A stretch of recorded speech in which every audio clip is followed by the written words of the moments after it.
A young woman flees her abusive ex through the rain-soaked streets of Manhattan, but the car crash isn't the worst thing that happens to her. When Lena Cross wakes up in crime boss Roman DeLuca's mansion, she discovers the man she was running from had planned to sell her like a debt payment. Now, caught in the middle of a bloody gang war, she must choose. Trust the most dangerous man in the city, or become a pawn in a game that will destroy her. Like, comment with your city, so I can see how far this story travels, and follow to the end to see how a terrified woman becomes a queen. But those, The rain hit the pavement like bullets, turning Manhattan's streets into black mirrors that reflected nothing but Lena Cross's terror. Her sneakers slapped against the wet concrete, each step sending water splashing up her jeans as she ran. Behind her, Brandon's voice cut through the storm, closer than it should have been, closer than it had any right to be. "Lena, stop running, baby. We just need to talk." The word baby made her stomach turn. 3 months ago, that word had meant something different.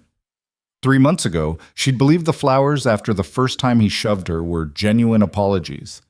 2 months ago, she'd convinced herself the bruises on her ribs were her fault for pushing his buttons.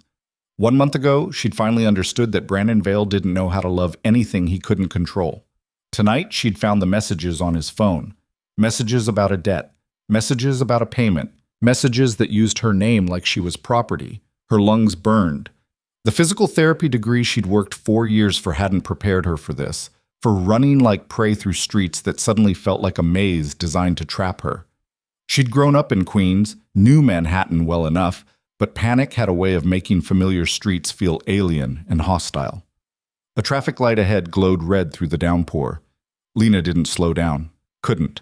Brandon's footsteps were thunder behind her, and she knew what happened to women who stopped running in stories like this. They became statistics. They became warnings other women whispered about. She burst into the intersection without looking. The SUV's headlights hit her vision like a flashbang, massive, black, moving fast. Her brain had exactly enough time to register the chrome grille before her body made contact with metal and glass, and the world spun into chaos. The impact threw her across the hood, her shoulders slamming against the windshield hard enough to spiderweb the glass. She rolled, tumbled, and hit the asphalt with a crack that might have been her ribs, or might have been the pavement, or might have been both. The rain kept falling. Somewhere in the distance, Brandon was shouting. Closer, much closer. A car door opened with the heavy thunk of expensive engineering. Lena tried to move. Her body sent back error messages from every nerve, pain radiating from her shoulder and hip, and somewhere deep in her chest that made breathing feel like swallowing broken glass. Through the rain and the shock, she saw shoes. Men's dress shoes, gleaming despite the wet, stopping inches from her face. "Call Marco. Tell him we have a situation." The voice was calm. Too calm for someone who'd just hit a woman with their vehicle. Deep, with an accent that suggested old money and older threats. "And find out who's making all that noise." "Boss?" The guy behind her. "I don't care if it's the mayor. Find out what he wants and make him quiet." Hands lifted her with surprising gentleness. Professional hands. The kind that knew how to move injured bodies without causing more damage. Lena's vision swam as she was carried toward the SUV, rain streaming down her face. She tried to speak, managed only a wheeze that tasted like blood. "Don't try to talk." The calm voice again, closer now. "Your ribs are probably cracked, maybe broken. You ran a red light straight into a $50,000 vehicle, which makes you either suicidal or desperate. I'm betting desperate." The SUV's interior smelled like leather and gunpowder. Real leather. The kind Lena had only encountered in showrooms she couldn't afford to shop in. She was placed across the back seat with the same careful efficiency, and finally, through the haze of shock, she got a clear look at the man whose car she'd destroyed. Roman DeLuca was younger than she expected, maybe 30, with dark hair slicked back from a face that belonged on classical statues, all sharp angles and hard lines that suggested both beauty and brutality. His suit probably cost more than her entire year's rent, but it was his eyes that froze something in Lena's chest. Dark, calculating, completely devoid of the panic most people would feel after hitting someone with their car. He studied her the way a jeweler might study a stone, assessing value and flaws with the same detached precision. What's your name? Lena's mouth tasted like copper. Lena. Lena Cross. And the man chasing you? My ex, Brandon. She coughed, and the pain in her ribs spiked sharp enough to make her vision white out for a second. Please, I need to go. You need to stay still before you puncture a lung. Roman glanced toward the front of the SUV. Marco, what did you learn? A voice from the driver's seat, thick with a Brooklyn accent. Guy's Brandon Vale, boss. Runs with the West Side crew, small-time dealer, mostly coke, some pills. Says the girl stole from him. I didn't steal anything. The words came out too loud, too desperate. Lena tried to sit up and immediately regretted it. I didn't. Roman's hand on her shoulder was gentle but absolute. I said stay still. Marco, is he still out there? Yeah, making a scene, wants us to hand her over. Something flickered across Roman's face, too quick to read. Tell Mr. Vale we'll discuss the matter privately. Bring him to the car. Boss? Oh, now. The authority in that single word made Lena's skin prickle. This wasn't a man used to being questioned. The driver's door opened and closed.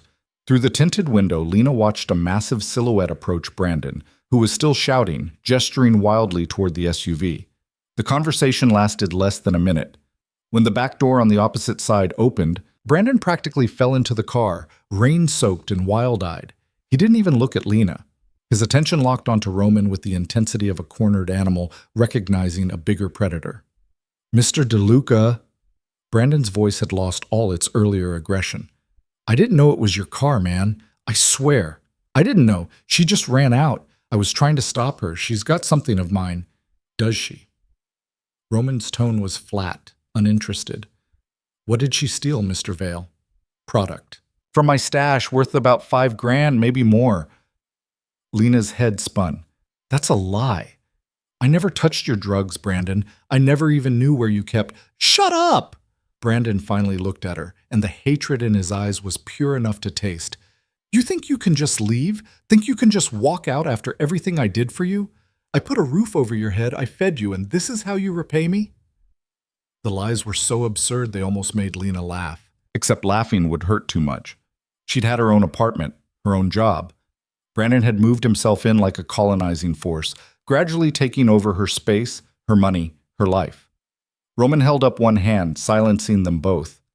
Mr. Vale, you seem to be under the impression that I care about your domestic disputes. I don't. What I do care about is that this young woman ran into traffic to escape you, suggesting she had reason to be afraid. What I also care about is that you're lying to me about what she allegedly stole. I'm not.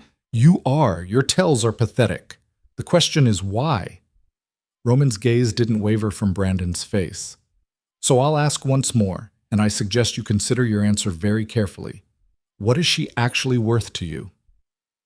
The silence that followed was thick enough to choke on. Lena watched Brandon's face cycle through expressions: fear, calculation, resignation. When he spoke again, his voice had dropped to something quiet and defeated. I owe money. To Victor Soren's people. 30,000. I don't have it. Roman's expression didn't change. Go on. They said they'd take payment another way. That Victor was looking for someone. Someone clean, no criminal record, some medical training. They showed me pictures of what happens to people who don't pay. Brandon's hands were shaking. I didn't know what else to do. The words landed in Lena's brain like stones, each one sinking slowly as she processed the meaning. Medical training, payment. Victor Soren. She'd heard that name before, whispered in the same tones people used for natural disasters and terminal diagnoses. You were going to give her to Victor Soren. Roman said it like he was confirming the weather, to settle a $30,000 debt. I didn't have a choice. Everyone has choices, Mr. Vale. You simply made profoundly stupid ones. Roman pulled out his phone, typed something with his thumbs. Victor Soren is currently engaged in what you might call aggressive expansion. He's been taking territory, absorbing smaller operations, eliminating competition. I imagine he wanted someone with medical knowledge to patch up his men without involving hospitals. Someone disposable enough that her disappearance wouldn't cause problems.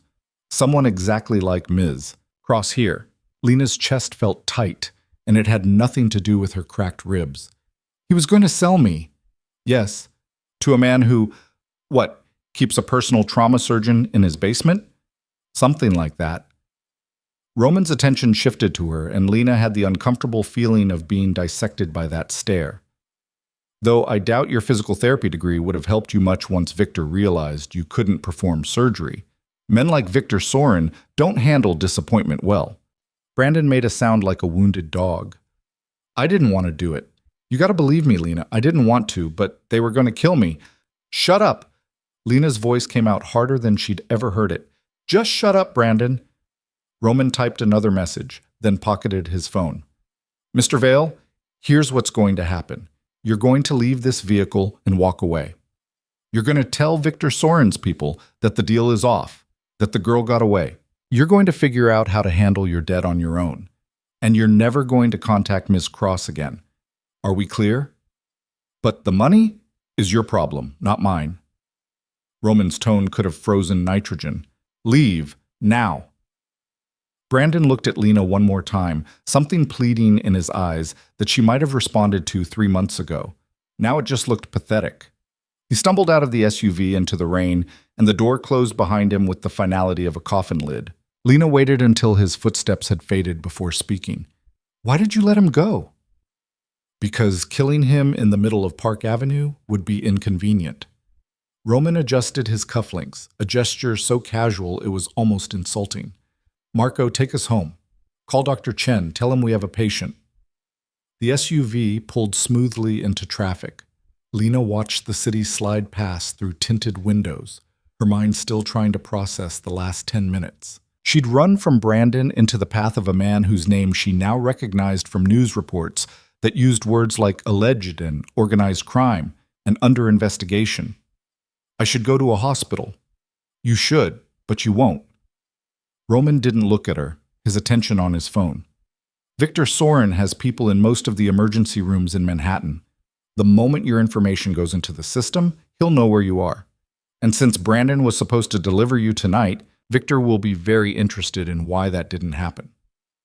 So what, you're kidnapping me? I'm preventing you from being kidnapped by someone significantly worse than me. Roman glanced up. Consider it protective custody. I didn't ask for your protection. No, you asked for it when you ran into traffic to escape a man who planned to sell you like livestock. Roman's voice stayed level, but something sharp moved behind his eyes. Whether you realize it or not, Lena Cross, you just became a problem that Victor Soren will want to solve. And I can't have one of his problems bleeding all over my upholstery. Lena wanted to argue, but the pain in her ribs was getting worse, spreading through her chest like cracks in ice. The adrenaline that had kept her running was draining away, leaving exhaustion heavy enough to drown in. Where are you taking me? Somewhere safe, somewhere Victor's people can't reach you. Roman finally put his phone down, giving her his full attention. You can leave whenever you want, Ms. Cross. I'm not your captor, but I'd suggest waiting until you can breathe without looking like you're about to pass out, and until we figure out how to keep you alive long enough to actually leave. The SUV climbed through neighborhoods that got progressively quieter, more exclusive. Buildings gave way to brownstones, then to actual houses with actual yards, a rarity in Manhattan that spoke to obscene wealth. They pulled through gates that opened automatically, up a driveway lined with trees that somehow looked manicured even in the rain. The house, no, the mansion, rose out of the darkness like something from a different century, stone and iron and windows that glowed with warm light.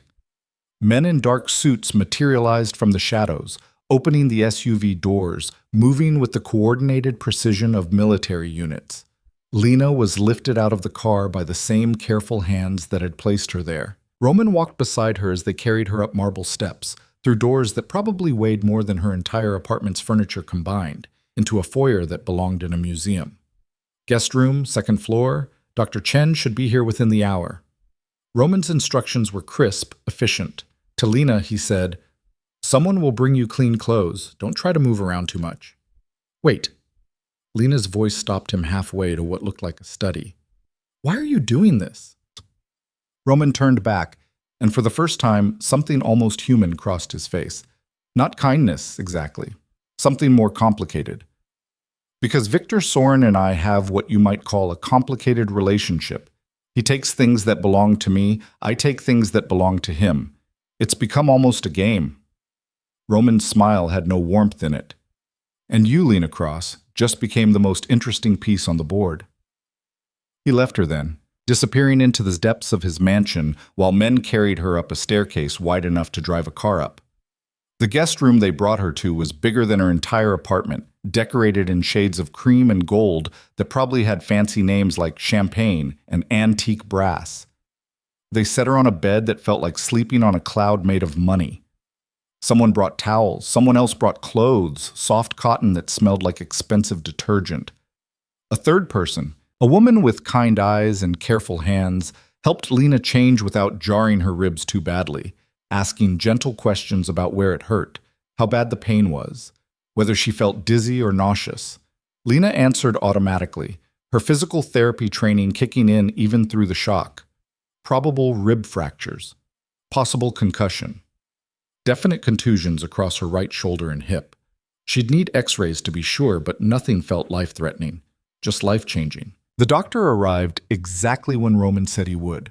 An older Asian man with surgeon's hands and a bedside manner that suggested he'd seen worse things than car accident victims in crime boss mansions. He confirmed Lena's self-diagnosis, taped her ribs, gave her painkillers that she was too tired to refuse, and told her to rest. Mr. DeLuca said to tell you he'll answer your questions in the morning, Dr. Chen said as he packed his bag. For now, just sleep. You're safe here. Lena wanted to laugh at that. Safe. In the house of a man whose name was synonymous with organized crime. Safe from Victor Soren, but surrounded by armed guards, and the kind of wealth that came from activities people didn't put on tax returns. But the painkillers were dragging her down into darkness, and her body was making executive decisions her mind couldn't override. The bed was too comfortable. The room was too warm. The exhaustion was too complete. Her last conscious thought was of Brandon's face when Roman asked him what she was worth. $30,000. That's what her life had been valued at. $30,000, and whatever use Victor Soren could squeeze out of her medical knowledge before disposing of her. Sleep took her before the anger could fully form, but she felt it there, building like pressure behind a dam. When she woke up, she would have questions. When she woke up, she would demand answers. When she woke up, Lena Cross would start learning the rules of the world she'd crashed into. And Roman DeLuca would learn that the woman he'd saved wasn't nearly as helpless as she'd seemed on that rain-soaked street. Lena woke to sunlight streaming through windows she didn't recognize, in a bed that cost more than her car, wearing clothes that weren't hers. The disorientation lasted exactly 3 seconds before memory crashed back. The rain, the running, the impact, Brandon's confession, Roman's impossible calm. Her ribs announced their presence with a sharp spike of pain when she tried to sit up. The tape Dr. Chen had applied held things together, but breathing still felt like her chest was wrapped in barbed wire. She moved slowly, testing her range of motion, cataloging damage with the clinical detachment her training had taught her. Fractured ribs, definitely. The bruising on her shoulder had bloomed overnight into a spectacular purple-black mess. Her hip ached when she put weight on it, but nothing felt broken there. She'd been lucky. Incredibly, impossibly lucky. Or unlucky, depending on perspective. The room looked even more expensive in daylight. The kind of expensive that came with original artwork on the walls and furniture that had probably been handcrafted by people with waiting lists. French doors led to a balcony overlooking grounds that looked like something from English countryside estates, somehow transplanted into Manhattan through sheer force of wealth. Lena limped to the window and looked out at manicured gardens, a fountain that probably cost more than her student loans. And she counted quickly at least 6 men in suits positioned at various points around the property, not gardeners. Guards! A knock at the door made her turn too fast. Pain flared. Come in! The woman from last night entered, carrying a tray that smelled like real coffee and fresh bread. She was maybe 50, with gray-streaked dark hair and the kind of face that suggested she'd raised multiple children and wouldn't tolerate nonsense from any of them. Mr. DeLuca thought you might be hungry. I'm Maria, the housekeeper. How are you feeling? Lena's stomach answered before she could, growling at the smell of food. Like I got hit by a car. Maria's mouth twitched. Well, technically, you ran into the car, but yes, sit, eat. Dr. Chen left instructions that you should have protein and plenty of fluids. The tray held scrambled eggs, toast, fresh fruit, orange juice, and coffee that tasted like it cost more per cup than Lena used to spend on groceries for a week. She ate mechanically, her mind churning. How long am I supposed to stay here? As long as you need to heal. Maria began opening curtains, letting in more light. Mr. DeLuca was very clear. You're a guest, not a prisoner. But he did mention that leaving right now would be, inadvisable. Because of Victor Sorin. Maria's hands paused on the curtain. You know that name? I learned it last night, right before I learned my ex-boyfriend was planning to sell me to him. Lena heard the bitterness in her own voice and didn't try to hide it. What else should I know about the man whose house I'm apparently living in now? Maria turned, and her expression had shifted into something more careful. That's really a conversation for Mr. DeLuca. Is he here? He's in his office. He said to let him know when you woke up. Maria hesitated. Miss Cross, I've worked for the DeLuca family for 20 years. Roman's father, his grandfather before that. So I'll tell you something I probably shouldn't. Roman is many things, not all of them good, but he keeps his word. If he said you're safe here, you're safe. If he said you're not a prisoner, you're not. Whatever else you may think of him, believe that. Lena wanted to argue, but something in Maria's tone suggested the older woman had seen enough to know the difference between a man's lies and his truth. I'd like to talk to him. I'll let him know. There are clothes in the closet that should fit you. Take your time. After Maria left, Lena investigated the closet and found it stocked with women's clothing in her size. Everything still tagged, nothing worn. Someone had gone shopping overnight. Or Roman kept a wardrobe of guest clothes for women who crashed into his car and needed protection from rival crime lords. The absurdity of the situation threatened to overwhelm her. Yesterday morning, her biggest problem had been whether to report Brandon to the police or just change her locks. Yesterday afternoon, she'd been planning to move to her friend Sarah's couch until she found a new apartment. Yesterday evening, she'd discovered the man she'd been trying to leave had been planning to sell her. Today, she was standing in a mansion owned by a mob boss wearing designer clothes that had appeared like magic, guarded by armed men from a threat she barely understood. Lena chose jeans and a soft sweater, dressed slowly to avoid jarring her ribs, and emerged from the room to find a young man in a suit waiting in the hallway. Miss Cross? I'm Tony. Mr. DeLuca asked me to bring you to his office when you were ready. Tony led her through the mansion, which looked even more impressive in daylight. High ceilings, crown molding, art that might actually be original pieces worth 6 figures. Everything spoke of old money, old power, generations of wealth built on foundations Lena probably didn't want to examine too closely. Roman's office was on the first floor, behind double doors that Tony opened with a deferential knock. The room beyond looked like it belonged to a Fortune 500 CEO. Massive desk, floor-to-ceiling bookshelves, windows overlooking the gardens, and enough technology to run a small country.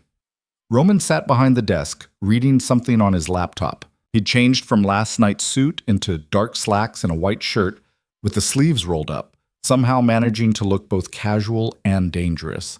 He glanced up when Lena entered, his dark eyes assessing her with the same clinical precision as before. You're moving better than I expected. Dr. Chen's good at his job. Where's Brandon? Lena didn't sit, didn't move further into the room. Is he alive? For now. Roman closed the laptop.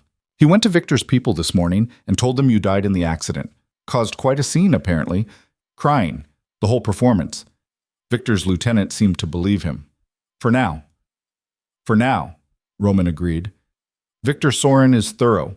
Eventually, he'll want proof. When he doesn't get it, he'll start asking questions.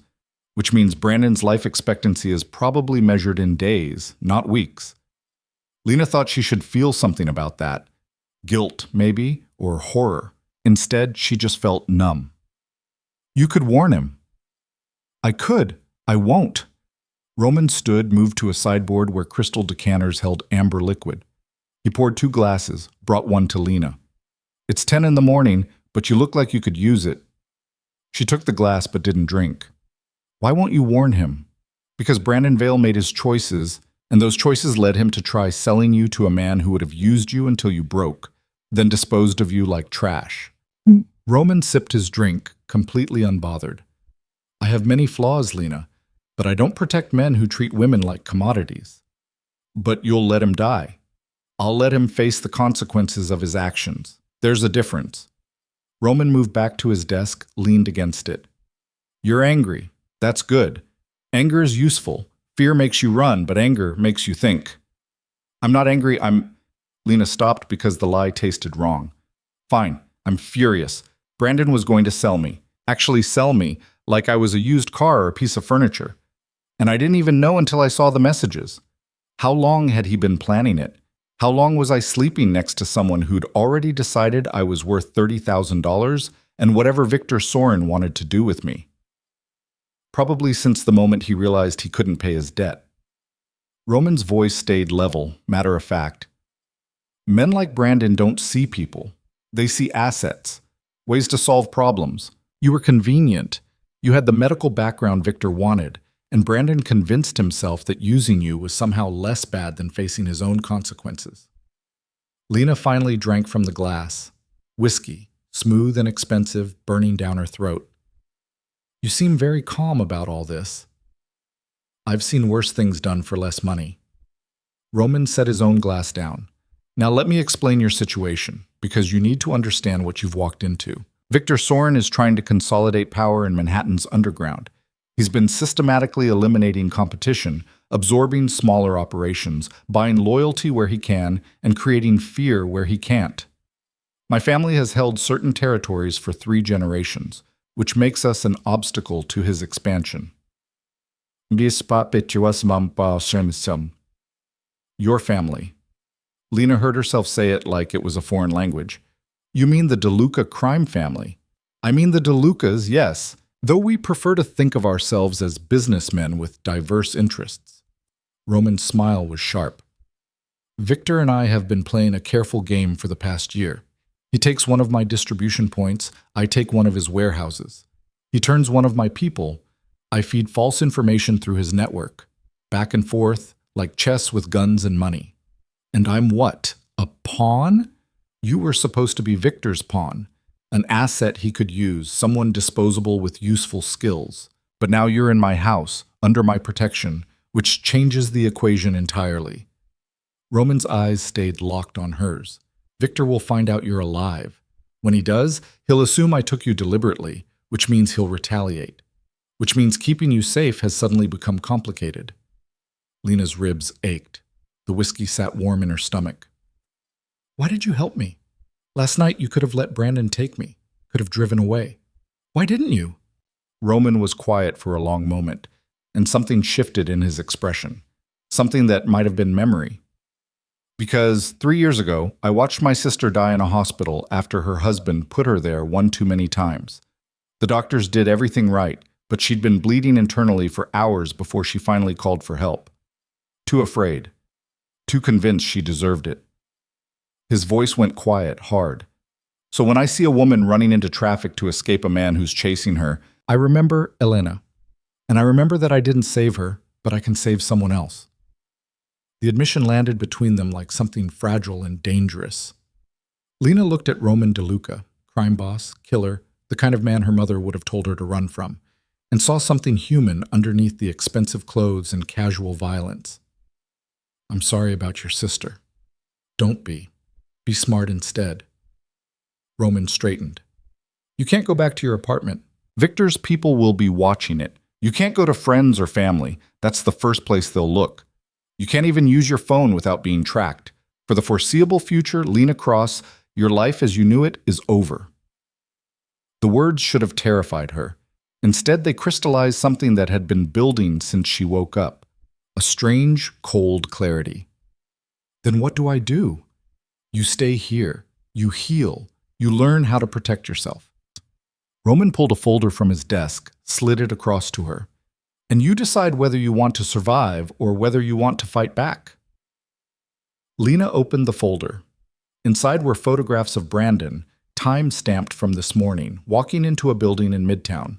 More photos of a man she didn't recognize. older, with silver hair and a face like a predator. Victor Sorin, her brain supplied. The man who'd wanted to own her. Under the photos was a file. Her file. Medical records, school transcripts, employment history, even a credit report. Everything about Lena Cross laid out in black and white. Where did you get this? I have resources. Roman's tone suggested the answer should be obvious. Victor has the same file. He knew everything about you before Brandon ever made the offer. That's how he operates. Total information, total control. He would have known exactly how to break you, exactly what leverage to use to keep you compliant. Lena stared at her own face in the DMV photo, hating how young she looked, how naive. You said I could leave whenever I want. You can. But if I do, Victor will find me. Yes. And if I stay, then you're under my protection, which comes with its own complications. Roman moved around the desk, stood close enough that Lena had to look up to meet his eyes. I won't lie to you. Being associated with me makes you a target. But you're already a target, Lena. The only question is whether you want to be a target who's defended or a target who's alone. The choice shouldn't have been difficult. Lena had spent 23 years being smart, being safe, following rules and working toward a normal life. And where had it gotten her? Into Brandon's apartment? Into Brandon's trap? Into a situation where her own boyfriend had valued her at $30,000. If I stay, what happens? You learn, you train, you become someone Victor can't use even if he manages to take you. Roman's voice dropped. And you help me destroy him before he destroys everything I've built. It was insane. Completely insane. Lena should walk out right now, take her chances with the police, witness protection, anything but staying in a mob boss's mansion and agreeing to participate in a gang war. But the anger that had been building since last night crystallized into something harder, sharper. Brandon had tried to sell her. Victor Sorin had wanted to own her. Both men had looked at Lena Cross and seen nothing but a tool to be used and discarded. What kind of training? Roman's smile was slow, dangerous, the kind that turns victims into survivors, and survivors into something much more interesting. The training started that afternoon, and Lena quickly learned that Roman DeLuca didn't believe in easing people into new realities. The man who met her in what Roman called the facility, a converted garage behind the mansion that looked more like a private gym crossed with a tactical training center, introduced himself as Dmitri.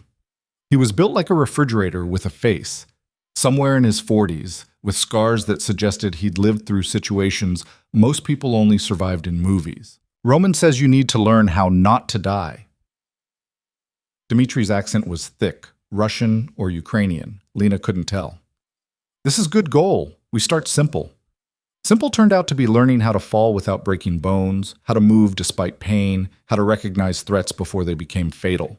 Dmitri worked around her injured ribs with surprising care, adjusting exercises when she winced, but he never went easy on her. Pain is information, he said after Lena had landed on the mat for the 10th time, her hip screaming protest. Your body tells you what is damaged.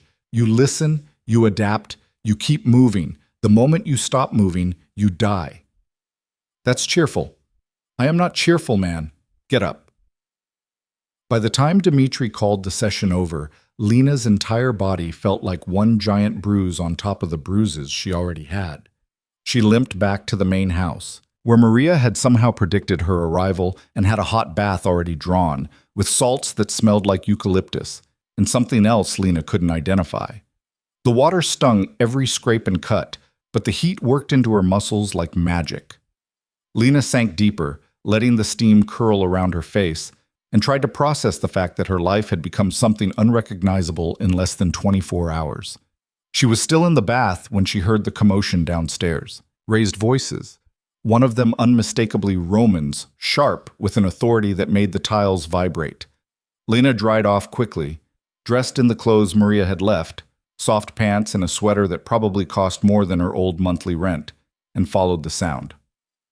The voices led her to a formal dining room where Roman stood at the head of a massive table, surrounded by men in expensive suits who all looked like they'd be more comfortable holding guns than forks. Maps and photographs covered the polished wood surface. Lena recognized some of the faces in the photos. Victor Soren, Brandon, and others she didn't know.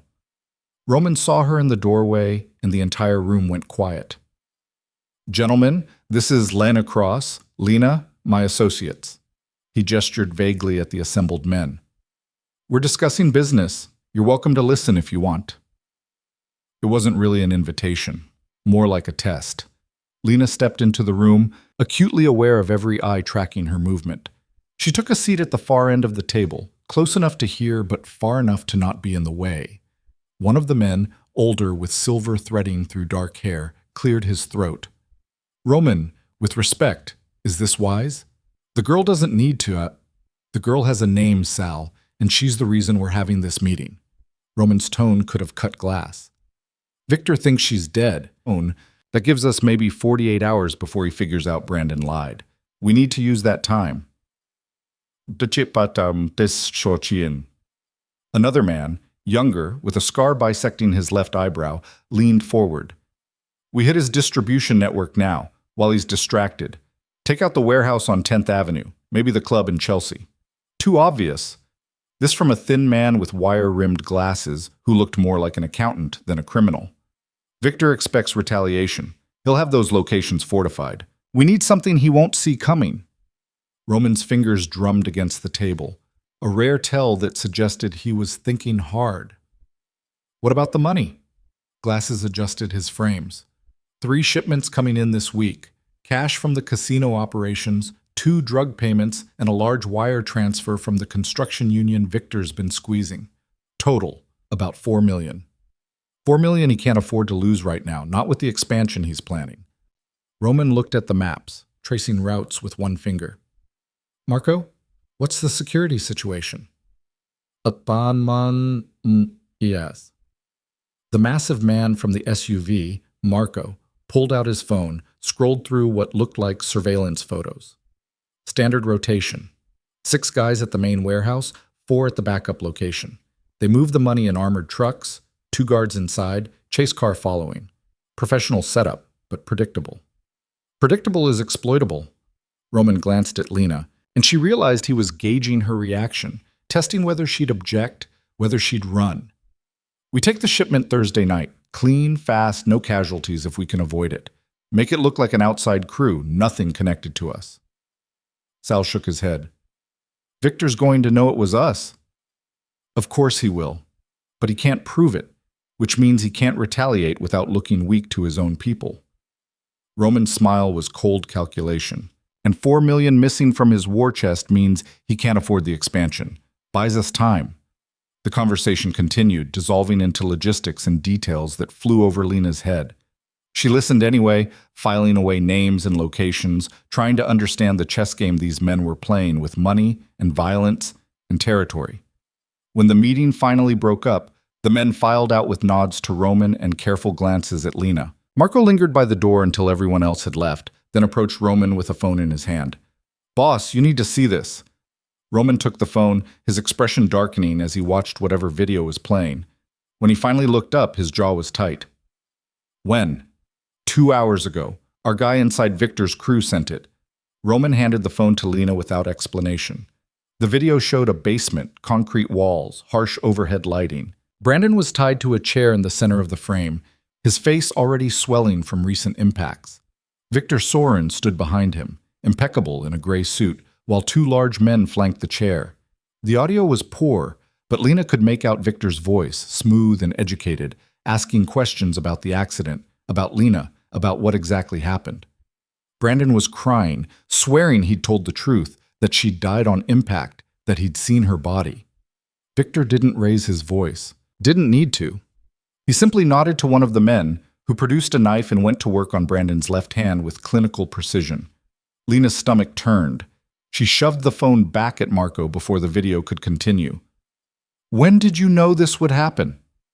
"The moment Brandon told Victor you were dead." Roman's voice was flat.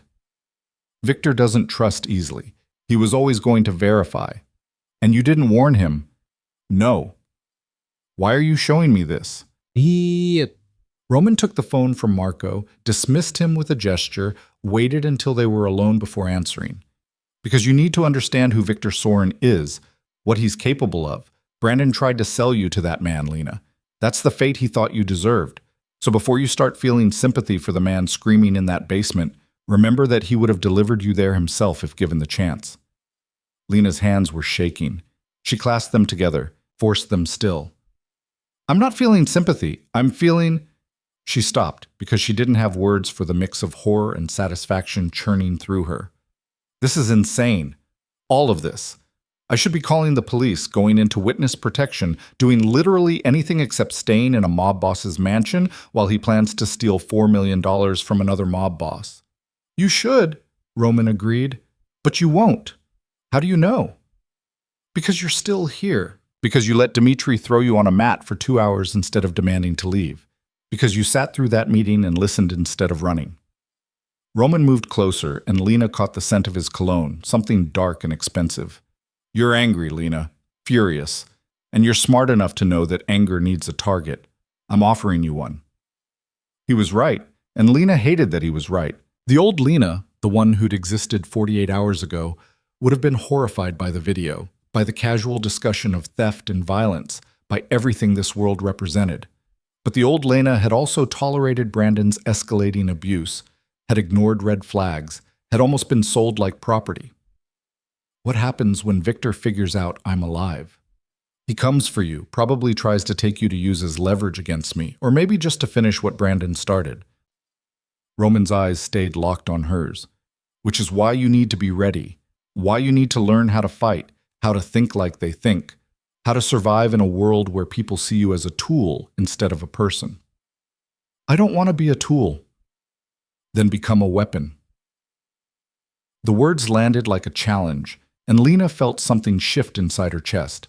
Not quite acceptance, not yet, but the beginning of a decision that would change everything. How long do I have? To learn? Not long enough, but Dimitri's good at accelerated training and you're motivated. Roman checked his watch. There's something else you should know. We've been monitoring your apartment. 2 of Victor's people have been watching it since this morning. They're waiting to see if you show up. My things? Anything you need? We'll get you. Anything you can't replace? Tell Marco, and he'll arrange retrieval. But you can't go back there, Lena. Not ever. That part of your life is done. The finality of it felt like a door slamming shut. Her apartment, her job at the physical therapy clinic, her friends, her routine, all of it gone, erased by one decision to run from Brandon into traffic.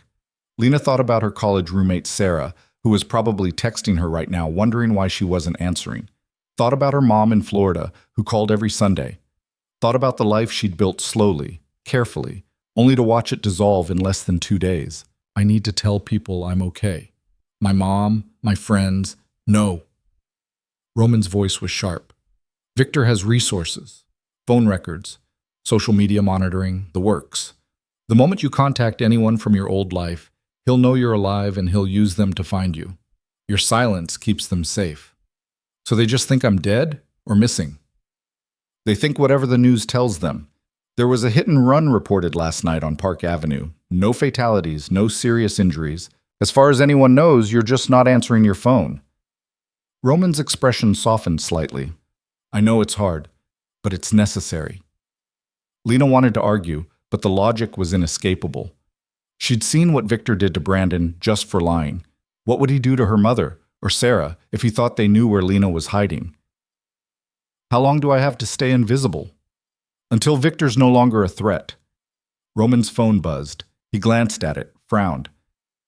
I need to take this. Maria will bring you dinner. Get some rest. Training continues tomorrow, and Dmitri doesn't believe in days off. He left her standing in the dining room, surrounded by maps of a city that suddenly felt like a war zone, dotted with markers representing territories and shipments and all the invisible lines that divided Roman's world from Victor's. Lena sank into one of the chairs, her ribs aching, her body exhausted, her mind racing. She should be terrified.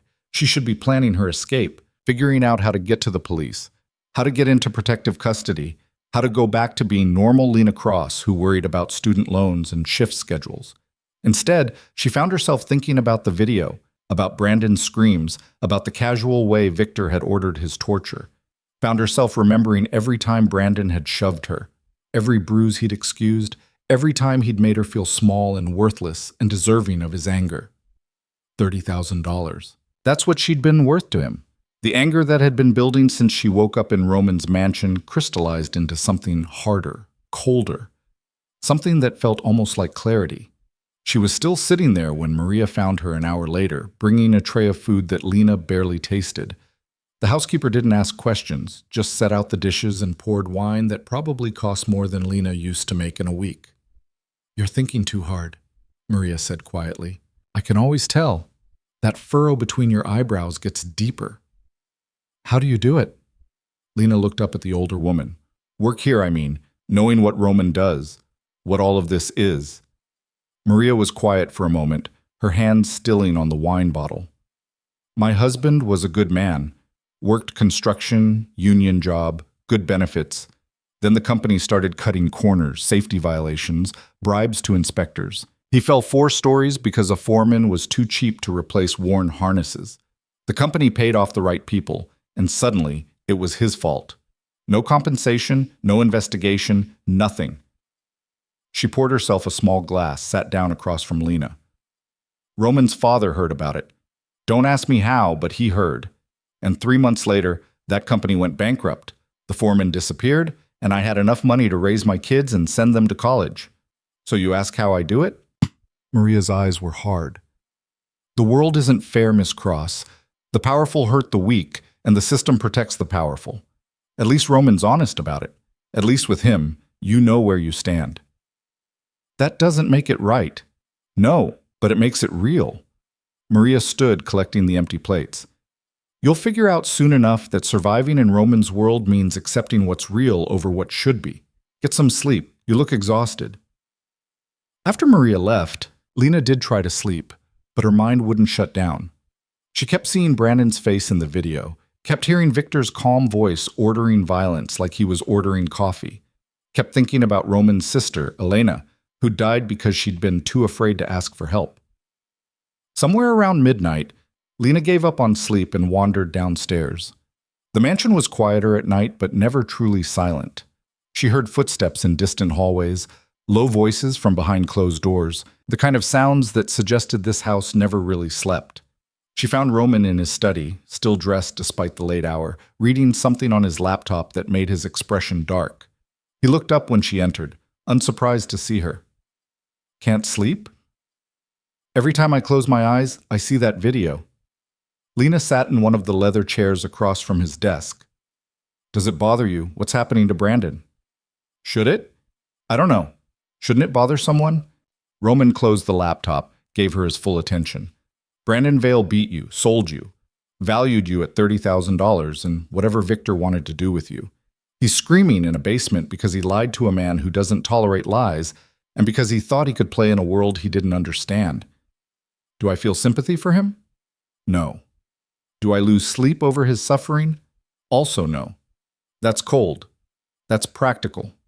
Roman stood, moved to the sideboard, poured 2 glasses of whiskey without asking if she wanted one. "You want me to feel guilty for letting him face consequences? Fine. I'll feel guilty right after I feel guilty for every other person who's made terrible choices and paid terrible prices. The world is full of victims, Lena. The question is whether you want to be one of them or whether you want to be something else." He handed her a glass and Lena took it, the crystal heavy in her hand. "What if I don't want to be either? What if I just want to be normal? Normal people don't crash into my car. Normal people don't get targeted by Victor Soren. Normal people don't sit in mob bosses' studies at midnight asking philosophical questions about guilt." Roman's smile was slight, almost fond. "You stopped being normal the moment Brandon decided you were for sale.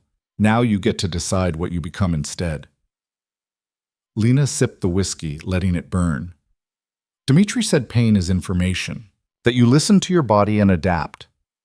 Dimitri's smart. What's your body telling you? That I'm furious, that I want to hurt everyone who tried to hurt me, that normal Lena Cross would be horrified by what I'm thinking right now." She met Roman's eyes. "Is that what you want? To turn me into someone who doesn't feel guilty about violence?" "Basuolkis ters eyinin." I want you to survive. What you become in the process of surviving is up to you. Roman sat on the edge of his desk, close enough that Lena could see the faint scar along his jaw, the kind of imperfection that made him somehow more real. But I'll tell you what I told my sister before she married the man who killed her. Guilt is useful when it stops you from becoming a monster. It's useless when it stops you from protecting yourself. And if I can't tell the difference, then you trust people who can. People who've walked this path longer than you. His voice dropped, became something more serious. I'm not a good man, Lena. I've done things that would make you sick if you knew the details. But I keep my promises, I protect what's mine, and I don't pretend to be something I'm not. If you stay under my protection, you'll be safe. If you trust me to teach you how to survive this world, I'll make sure you're ready. But you have to actually trust me, which means deciding whether you believe I'm someone worth trusting. The question hung between them, heavy with implications that went beyond simple survival. Lena looked at Roman DeLuca, murderer, crime lord, the kind of man her entire life had taught her to avoid, and tried to reconcile him with the person who'd saved her from Brandon, who'd shared the story of his sister's death, who'd offered her a choice instead of simply making decisions for her. The money you're stealing from Victor, the $4 million, what happens to it? Roman's eyebrow lifted slightly, like he hadn't expected that question. Part of it goes to operational costs, part gets laundered through legitimate businesses. Part gets distributed to people who need it more than Victor does. Like Maria's family, among others. Roman finished his whiskey, set the glass down. The DeLuca family has been in this city for 3 generations. We take care of our people. The neighborhoods we control are safer than the ones we don't. The businesses we protect actually thrive, and the people who work for us know they'll be compensated fairly. It's still crime, Lena. Still illegal. Still violent when it needs to be. But it's crime with rules, with honor, with something resembling a code. And Victor doesn't have that code. Victor has ambition and cruelty and nothing else. He burns through people and territories like they're disposable, takes everything and gives nothing back. If he consolidates power, this city gets worse. More violence, more exploitation, more people like Brandon thinking they can sell their girlfriends to settle debts. Roman's expression hardened. So yes, I'm stealing his money. And yes, I'm going to keep making his life difficult until he either backs down or makes a mistake big enough that I can end him permanently. And I'm part of that strategy. You're part of the reason it became urgent, but you're also... Roman paused, seemed to choose his words carefully. You're also someone I'd protect regardless of strategy. Because protecting people Victor wants to hurt is the right thing to do, even in a world where right and wrong get complicated. Lena finished her own whiskey, felt the warmth spreading through her chest. The anger was still there, simmering under everything else. But it had company now. Curiosity, determination, something that might become trust if she let it. I want to help. Help how? With the theft, with whatever you're planning. I want to be involved, not just protected. Lena leaned forward. You said I need to become a weapon instead of a tool. Fine. Start teaching me how. Roman studied her for a long moment, and Lena had the sense of being evaluated against criteria she couldn't see. Finally, he nodded. Training intensifies tomorrow. Dmitri handles physical skills, but you'll also work with Elena. She handles intelligence, research, the kind of work that doesn't require throwing people around. And you'll sit in on planning meetings, learn how we operate, understand the infrastructure. He stood, offered her his hand to help her up. But understand something, Lena. Once you're involved, once you actively participate in what we do, there's no going back to normal. No claiming innocence, no pretending you didn't know what you were part of. You sure that's what you want? Lena took his hand, let him pull her to her feet. Her ribs protested, but she ignored them. Normal got me sold for $30,000. I'll take my chances with not normal. Roman's smile was slow, dangerous, and somehow warm all at once. Then welcome to the family, Lena Cross. Try not to die during training. The next 3 days blurred together into a rhythm of pain, learning, and transformation that left Lena wondering who she'd been before the crash. Dmitri worked her through combat drills that her injured ribs turned into torture sessions, but he never let her quit. When she collapsed on the mat, gasping and cursing, he'd wait exactly 30 seconds before hauling her back to her feet. Pain is temporary. Dead is permanent. Again.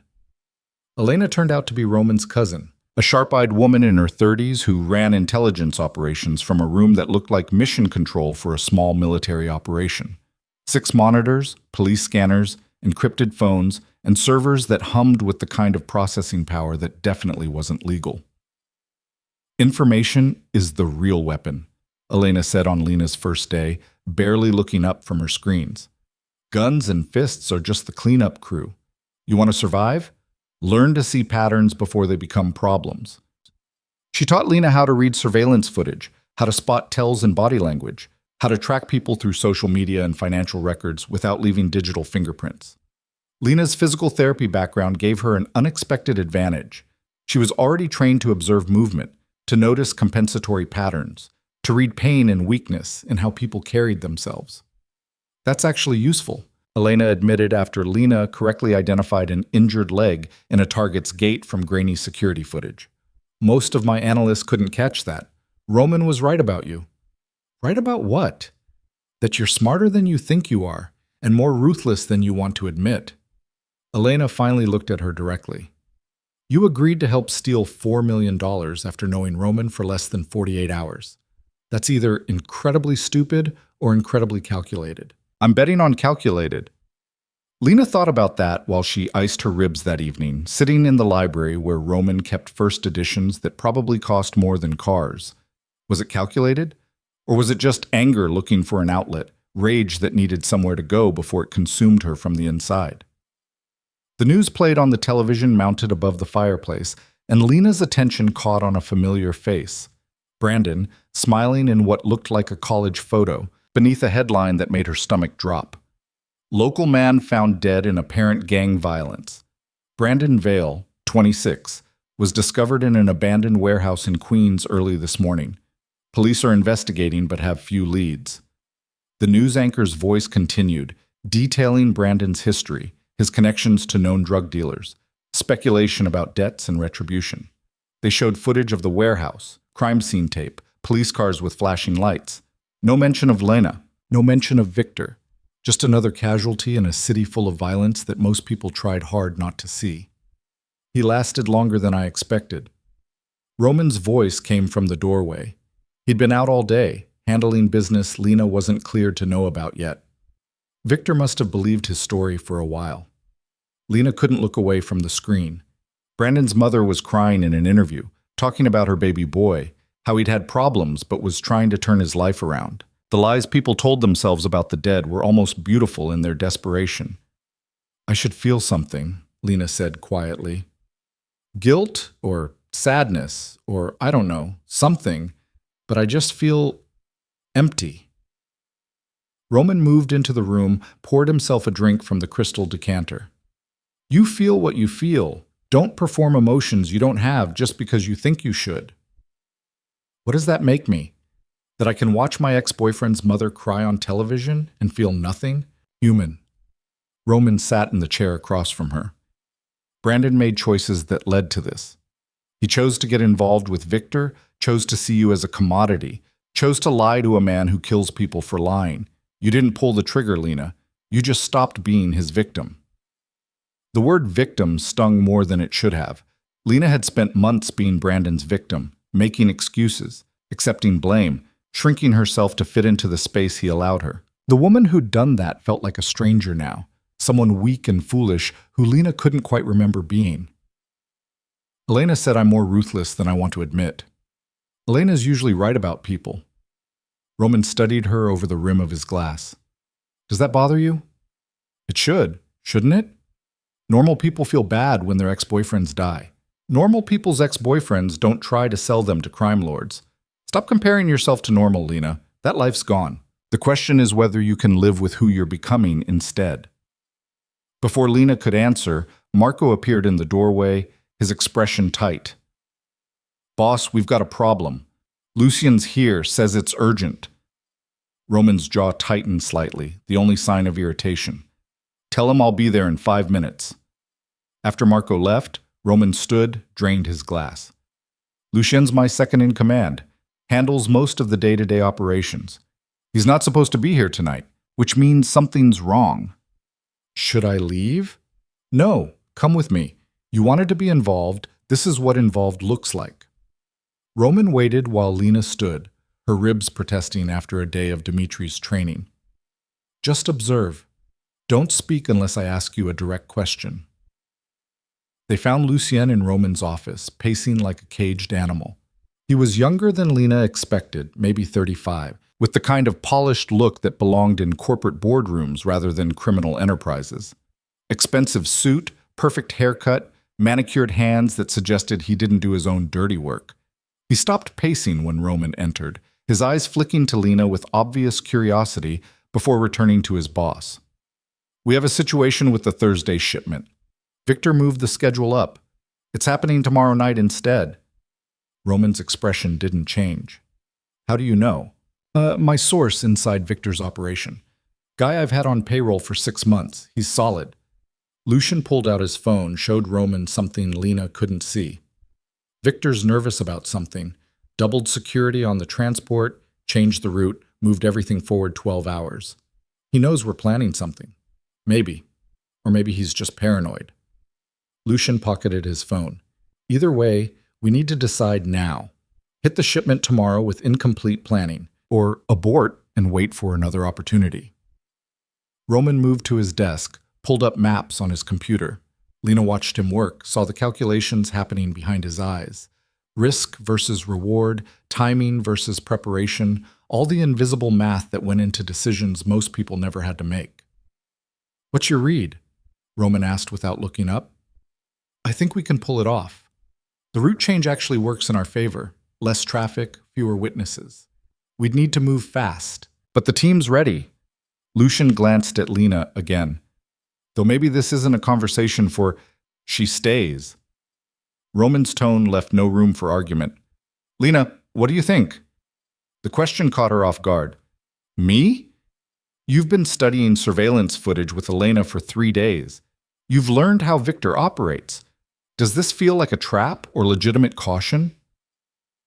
Lena's mind raced, pulling together fragments of information Elena had shown her. Victor's patterns, his decision-making process, the way he responded to perceived threats.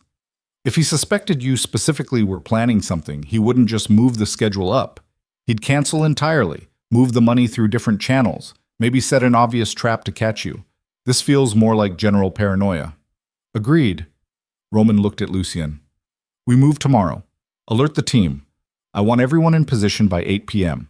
Standard protocol. No phones. No communication that could be traced back to us. What about the girl? Lucien's tone suggested he thought involving Lena was a mistake. She coming with us? No, she stays here with Elena, monitors communications. Roman met Lena's eyes, and she saw the unspoken message. Not ready yet, but soon. We clear? Lucien nodded, but something in his expression bothered Lena. A flicker of something that might have been calculation, quickly hidden. He left with promises to confirm details, and the moment the door closed, Lena spoke. You don't entirely trust him. Roman's eyebrow raised. What makes you say that? The way you watched him when he was talking, like you were testing his words against something else. Lena moved closer to the desk. And he doesn't like me. Thinks I'm a liability. Lucien's been with me for 8 years. He's earned his position, but trust is complicated in this world. Roman pulled up security footage on his computer, different angles of the office they were standing in. Everyone gets watched. Everyone gets verified. It's not personal. But you do trust him with this, with the shipment. I trust him to do his job. There's a difference. Roman closed the laptop. You're getting better at reading people. Elena's teaching you well. The praise shouldn't have mattered, but it did. Lena found herself wanting to prove she was worth the risk Roman was taking by involving her, worth the protection he was providing. The realization was unsettling. When had she started caring about Roman DeLuca's approval? That night, Lena couldn't sleep. Again. She wandered the mansion, learning its rhythms, the patterns of guards, changing shifts, the sounds that meant someone was in the kitchen versus the study versus the security room. The house had become familiar in ways her old apartment never had, which was disturbing when she let herself think about it too long. She found herself in the library again, drawn to the window that overlooked the garden. Security lights created pools of illumination between shadows where guards patrolled, a fortress pretending to be a home, or maybe the other way around. "You should be sleeping. Tomorrow's going to be long." Roman appeared beside her, silent as always. The man moved like a ghost for someone his size. "I keep thinking about the shipment, about what happens if it goes wrong. Then people die. Probably mine, possibly Victor's. That's the risk." Roman stood next to her, close enough that she could feel the warmth radiating from him. "Having second thoughts about being involved?" "No, having first thoughts about a lot of things." Lena turned to face him.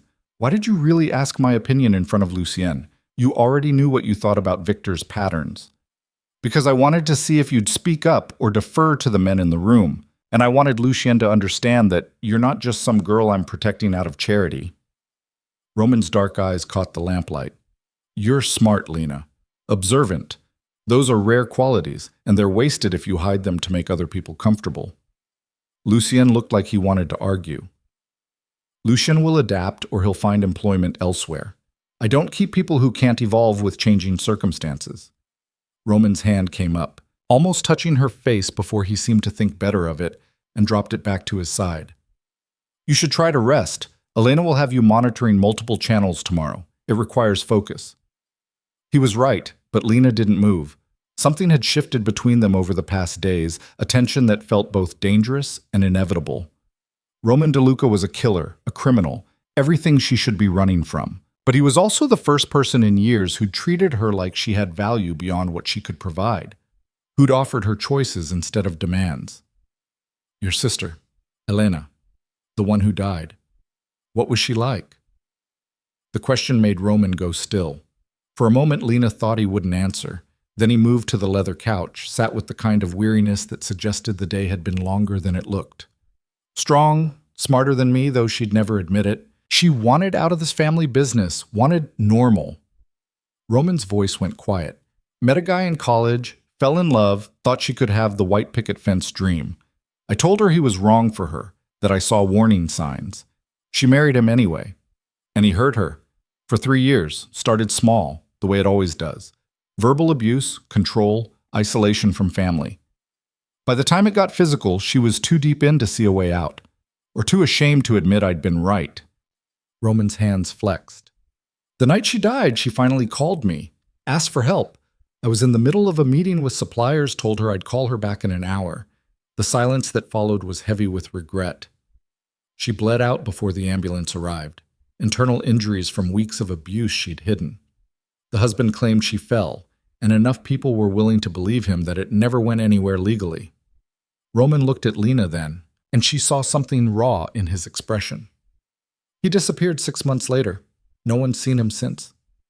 Lena didn't need to ask what happened. The answer was written in Roman's tone, in the cold satisfaction that flickered across his face. Justice, or revenge, or maybe just the inevitable conclusion to a story that started with violence. "I'm sorry you lost her. I'm sorry I didn't save her when I had the chance. That's why I helped you, Lena. Not strategy, not because Victor wanted you. Because I saw a woman running into traffic to escape someone, and I remembered Elena running out of options." Moi c'était ça. Roman stood, moved back toward the door. "Get some sleep. That's an order." After he left, Lena sat in the dark library for another hour, thinking about Elena DeLuca and Brandon Vale and all the ways people hurt each other.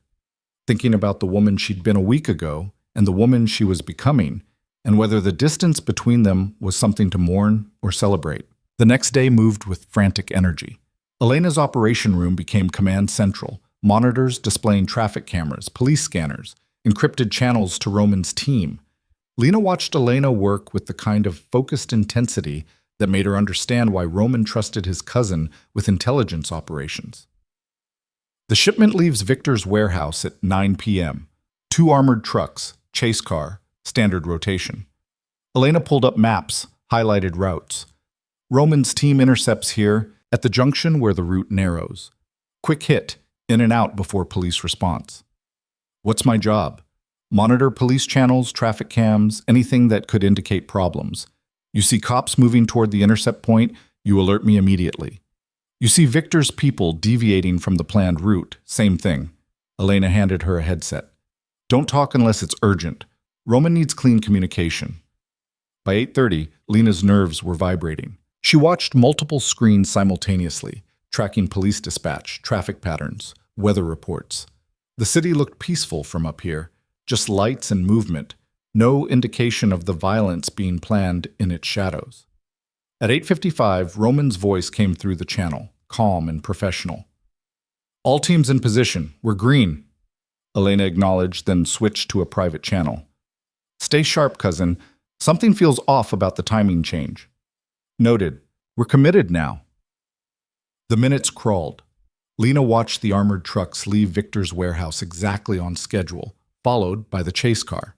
3 vehicles moving through Manhattan like they had every right to be there, carrying $4 million in cash that would never reach its destination. Elena tracked their progress, calling out intersections, verifying the route. Everything matched Lucian's intelligence. The trucks moved steadily toward the intercept point, and Lena could see Roman's team on traffic cameras, positioned perfectly. Then everything went wrong at once. We've got company! Marco's voice cracked through the channel. 4 additional vehicles, heavily armed. This is a setup. Gunfire erupted across the audio feed. Elena's hands flew across keyboards, pulling up camera angles, trying to see what was happening. Lena watched in horror as the screen showed Victor's men pouring out of vehicles that shouldn't have been there, surrounding Roman's team. Abort! Abort and fall back! Roman's voice stayed level despite the chaos. North exit, go now! More gunfire, shouting, the sickening crunch of metal on metal as vehicles collided. Elena was on multiple channels simultaneously, coordinating extraction, calling in backup, her face set in grim determination. Police are responding, Lena called out, watching dispatch channels light up. Multiple units heading to the scene. Roman, you've got maybe 3 minutes before NYPD arrives in force. Elena's voice was sharp. Get out now. Working on it. We've got wounded. Marco took a round, Sal's down. Lena's hands shook as she watched the cameras. She could see muzzle flashes, people running, the organized chaos of a fight that had gone completely sideways. This was supposed to be quick, clean, no casualties.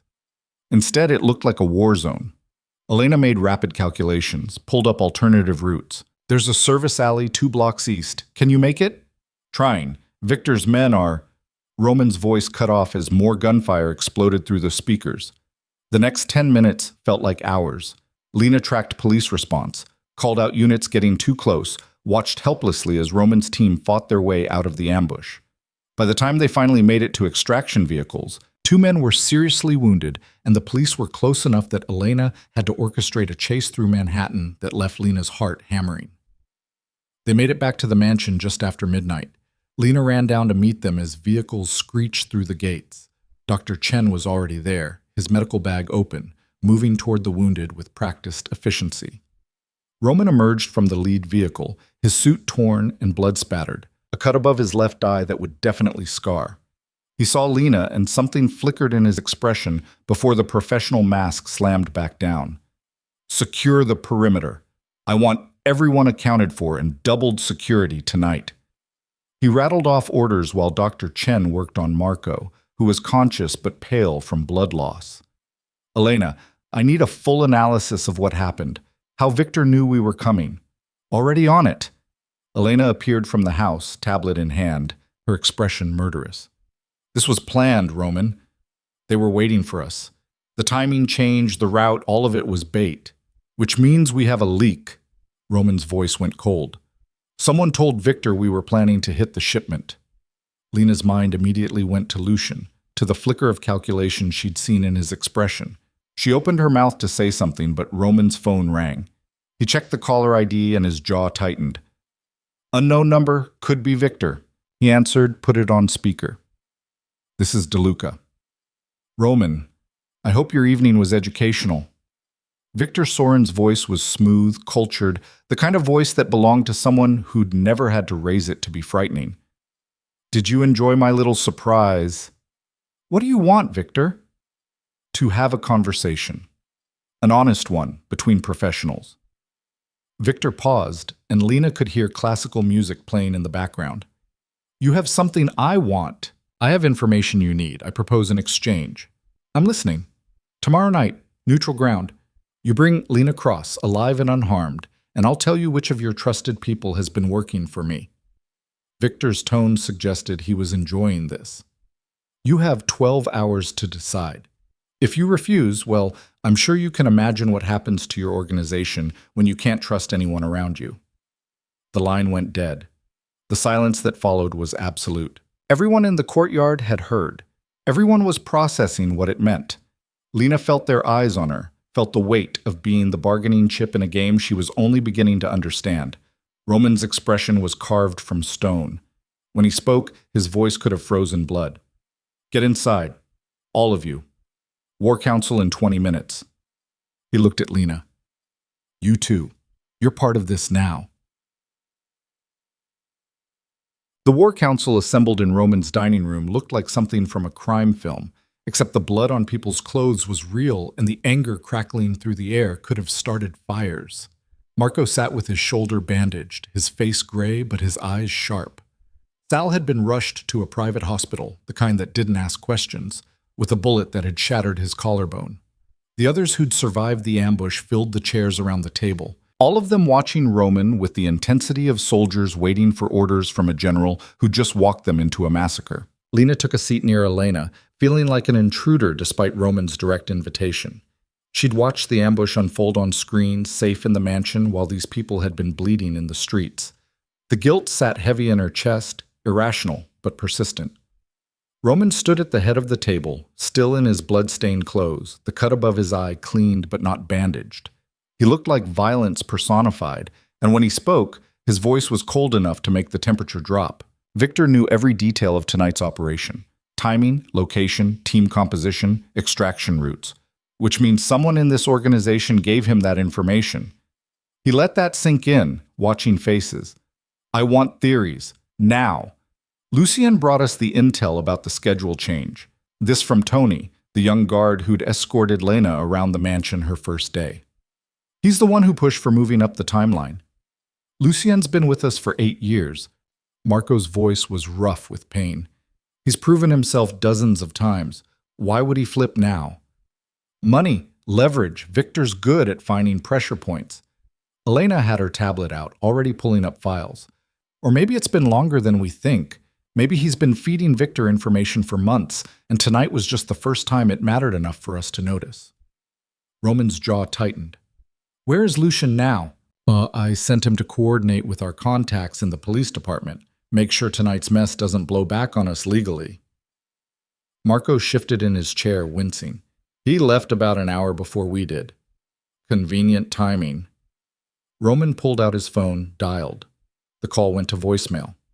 Lucien, it's Roman. Call me immediately. We have a situation. He hung up, dialed another number. This is DeLuca. I need a location on Lucien Cardoza. Full surveillance, everything you've got. I want to know where he is, who he's talking to, and what he had for breakfast this morning. A pause. No, I don't care what it costs. Do it now. After he hung up, the room sat in tense silence. Lena watched Roman pace, saw the calculations running behind his eyes. He was processing betrayal, running through years of trust and loyalty to figure out where it had fractured, when faith had turned into a weapon being used against him. We need to assume Victor has access to everything Lucien knew. Elena was typing rapidly, her screens reflecting in her glasses. Operational details, financial records, personnel files, safe house locations. If Lucien's been reporting to Victor, we're completely exposed. Then we change everything. New protocols, new communication channels, new safe houses. Roman stopped pacing, looked at Marco. How bad is the damage from tonight? 2 wounded, both stable, lost 1 vehicle, maybe 2 if the cops impounded the second one, burned 3 extraction routes. Marco's expression was grim. But the real damage is credibility. Victor set a trap and we walked into it. Word gets out, people start thinking we're weak, vulnerable. Other crews might decide it's a good time to test us. Let them try. Roman's smile was nothing but edges. Victor wants to play games. We'll show him what happens when you mistake patience for weakness. But first, we deal with the immediate problem. Victor wants me. Lena heard herself say it, and every eye turned toward her. That's what the call was about. He wants you to hand me over in exchange for the name of your leak, which is a trap. Elena didn't look up from her screens. Even if he tells you it's Lucien, which we already suspect, the moment you show up with Lena, he'll take you both. Victor doesn't make fair trades. He makes power plays. Agreed. Roman moved back to the table, leaned against it, but he also just showed us something useful. He's desperate enough to make contact directly, which means the leak isn't giving him everything he needs. There's something he wants that he can't get through Lucy. And me. Lena's mind was racing, pieces clicking together. He still wants me. The medical knowledge, the leverage, whatever his original plan was. Brandon's dead, so he lost that acquisition route. Now he's trying a different approach. More than that, Roman's dark eyes locked on hers. He's trying to humiliate me. Taking you publicly, after I've given you protection, sends a message to everyone watching that Roman DeLuca can't protect what's his, that I'm weak. The possessive phrasing should have bothered Lena. Instead, it sent something warm and dangerous curling through her chest. She pushed the feeling aside, focused on the tactical problem. So we don't give him what he wants. We give him something else. Like what? Tony asked. Lena looked at Roman, saw the moment he understood where her mind was going. His expression shifted from cold calculation to something almost predatory. We give him a meeting. On our terms, our location, with Lena as bait. Roman's smile was sharp. But instead of handing her over, we turned the trap around. Use the meeting to identify everyone in Victor's inner circle who shows up, map his security protocols, and get close enough to finish this permanently. That's insane. Marco shook his head. Victor's not stupid. He'll have that location locked down, snipers on the roofs, enough firepower to level a building. You walk into that, you're not walking out. Not if we plan it right. Elena was already pulling up maps, possible locations. Victor wants a neutral location, somewhere public enough that he feels safe but private enough for a meeting. We suggest somewhere we can control the variables. The warehouse district. This from Dmitri, who'd been silent until now. Old industrial zone, lots of abandoned buildings, multiple entry and exit points. We can position people, set up surveillance, have backup in place before Victor even arrives. Roman nodded slowly. We'd need to sell it, make Victor think he's the one in control, that we're desperate enough to agree to his terms. You'd also need to sell me. Lena's voice came out steadier than she felt. I have to look like I'm actually being handed over. Scared, compliant, whatever Victor expects. If I look too confident, too prepared, he'll know it's a setup. The room went quiet. Roman stared at her, and Lena could see him working through scenarios, calculating risks, weighing her life against the strategic advantage. No. His voice was flat. Too dangerous. Victor's people would have you in custody, even briefly. Anything could go wrong. Anything could go wrong anyway. At least this way, I'm an active participant instead of a liability you're trying to protect. Lena stood, moved closer to Roman. You said I needed to become a weapon instead of a tool. Let me be one. Being a weapon doesn't mean throwing yourself at enemy fire. Doesn't it? Isn't that exactly what you did tonight? Lena gestured at his torn suit, the cut above his eye. You led your team into what you thought was a straightforward operation and walked into an ambush, but you're still standing here, still planning the next move. I can do the same thing. Roman's expression was unreadable, but Lena saw something shift behind his eyes. Respect, maybe, or recognition. You understand what you're suggesting. If this goes wrong, if Victor gets his hands on you for real, what he'll do. I watched the video of what he did to Brandon. I know exactly what he's capable of. Lena's hands were steady, but I also know that hiding in this mansion while other people fight my battles isn't survival. It's just a slower kind of death. Elena cleared her throat. If we're actually considering this, we need extensive planning.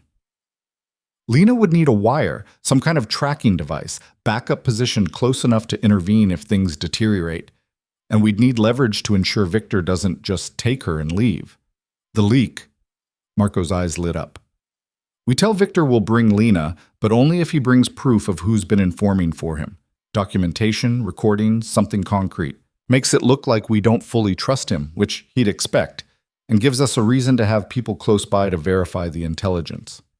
And if the leak really is Lucien? Tony asked. What do we do with that information? Roman's expression went cold. We use it. If Lucien's been betraying us, he becomes an asset.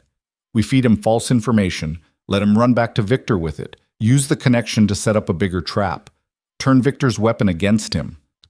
The plan crystallized over the next hour, refined through debate and contingency planning until it looked almost feasible. Almost. Lena watched Roman work, saw how he commanded the room without raising his voice, how people deferred to his judgment while still offering their own expertise. This was leadership built on respect and fear in equal measure, and it was more impressive than she wanted to admit. By 3 a.m, they had a framework. Roman would call Victor back at dawn, agree to the meeting with conditions. The warehouse district tomorrow night, Lena in exchange for proof of the leak. Both sides could bring 5 people maximum. No heavy weapons, no vehicles within 2 blocks of the meeting point. Violations would void the deal. He won't follow those rules, Elena said flatly. Victor will have people positioned everywhere, weapons hidden, contingencies for every scenario. Of course he will. So will we. Roman looked exhausted, the kind of bone-deep weariness that came from betrayal and violence in equal measure. Meeting adjourned. Everyone get medical attention if you need it, then sleep. We reconvene at 8 a.m. The room cleared slowly, people limping toward treatment or rest. Lena stayed, helping Elena pack up her equipment, neither of them speaking until they were alone with Roman. This is a terrible plan, Elena said quietly. You know that, right? The probability of this going sideways is astronomical. You have a better idea? Run. Take Lena, liquidate what assets you can, and disappear. Victor controls too much of the city now. This war is going to destroy everything our family built. Elena's voice cracked slightly. I don't want to lose you the way we lost Elena. Roman pulled his cousin into a hug, the first genuine display of affection Lena had seen from him. I'm not going anywhere, and we're not running. The DeLucas don't abandon territory because some upstart thinks he can take it. After Elena left, Lena and Roman stood in the dining room surrounded by maps and battle plans, the weight of tomorrow pressing down like a physical force. You should get some sleep too, Roman said without looking at her. Tomorrow's going to be brutal. So is tonight, apparently. Every time I close my eyes, I see that ambush on the monitors. See your people getting shot. Lena moved to the window, watched the garden lights reflect off morning dew. I did this. My existence is why Victor's pushing so hard, why he set that trap, why people got hurt tonight. No, Victor's ambition is why people got hurt. You're just the excuse he's using this week. Roman joined her at the window. Next week it would be something else, territory dispute, pride, a perceived slight. Men like Victor don't need real reasons. They create them. Still feels like my fault. It's not, but I understand the impulse to accept blame for things outside your control. Roman's voice went softer. Elena, my sister, she used to do that. Apologize for her husband's violence, make excuses, convince herself she'd provoked him somehow. Took her years to understand that his choices weren't her responsibility. Lena turned to face him. Do you think about her a lot? Every day, especially when I see someone else in a similar situation. Roman's hand came up, traced the fading bruise on Lena's cheek from the car accident. His touch was surprisingly gentle. You remind me of her sometimes. The strength hiding under fear. The intelligence you've been taught to suppress. The anger you're not allowed to express. I'm expressing it now. Yes, you are. Roman's thumb brushed along her jawline, and the air between them suddenly felt charged with something that had nothing to do with strategy, which is either the smartest or stupidest thing you could do in your situation. I haven't decided which yet. Lena's heart was hammering. What would Elena say if she could see this? Probably that I'm an idiot for getting emotionally involved with someone I'm trying to protect, that mixing personal feelings with tactical decisions gets people killed. Roman's hand dropped back to his side. She'd be right. But you're doing it anyway. Apparently. Roman's smile was tired, almost vulnerable. You're supposed to be a strategic asset, Lena. Someone I keep safe to deny Victor a resource and because it's the right thing to do. You're not supposed to be someone I care about beyond their tactical value. And yet I find myself reconsidering everything about tomorrow's plan, because the thought of you in Victor's hands makes me want to burn his entire organization to the ground. Roman's voice had gone rough. That's a problem. That's how people make mistakes. Lena stepped closer, close enough to feel the heat coming off him, smell the faint traces of gunpowder and expensive cologne. Maybe it's not a mistake. Maybe it's just complicated. Complicated gets people killed in my world. Your world almost got me killed before I even knew you. At least now I'm making my own choices about the risks I take. Lena's hand came up, touched the cut above Roman's eye. Does it hurt? Yes. Good. Pain is information, right? Tells you what's damaged so you can adapt. She traced the line of the cut gently. What's this telling you? That I walked into an ambush because I was distracted. That Lucien's betrayal caught me off guard because I wanted to believe loyalty was enough. That I'm making decisions based on what I want instead of what's smart. Roman caught her hand, held it against his face. And that I'm about to make another one. He kissed her like he fought, with intensity that bordered on violence but somehow stopped just short of crossing the line. Lena kissed him back, pouring all her anger and fear and desperate need for control into it, tasting blood from his split lip and not caring. This was stupid, reckless, exactly the kind of emotional complication that could destroy tomorrow's plan and probably get them both killed. She didn't care. When they finally broke apart, both breathing hard, Roman rested his forehead against hers. This can't happen again, not until after tomorrow, not until we're both sure we're making decisions with clear heads. Agreed. Lena's voice was shaky. Terrible timing, terrible idea. Absolutely. Neither of them moved. Finally, Roman stepped back, putting physical distance between them, like it could somehow restore the professional boundaries they'd just incinerated. Get some sleep, Lena. I need you sharp tomorrow. Same to you. Lena made it halfway to the door before Roman spoke again. For what it's worth, you were right earlier, about becoming a weapon. You're going to do just fine tomorrow. The confidence in his voice should have been reassuring. Instead, it felt like a prophecy that could cut either way, salvation or destruction balanced on the same blade. She went upstairs, crawled into the expensive bed in the guest room that had somehow become her room, and tried to sleep. Her mind wouldn't shut down. She kept running through tomorrow's plan, looking for holes for the inevitable moment when things would go wrong. Because they would go wrong. Plans this complicated always did. The question was whether she'd be ready when they did. Lena must have dozed eventually because she woke to Maria knocking on her door, delivering breakfast, and the news that Roman wanted her in the training facility in 30 minutes. Dmitri worked her harder than ever, running through scenarios, teaching her how to move like she was scared without actually being helpless, how to sell vulnerability while maintaining awareness. He taught her pressure points on the human body, places where a thumb pressed just right could disable someone long enough to run, taught her how to use her physical therapy knowledge of anatomy as a weapon. You are small, but smart. Smart beats strong if smart is fast enough. Dmitri demonstrated a move where Lena's fingers would go into an attacker's throat. You do this. They cannot breathe, cannot chase. You run. What if there's more than one? Then you be smarter than all of them, or you die. Is simple math. Dmitri's expression softened slightly. You have good instincts. Trust them tomorrow. Trust Roman. Trust yourself.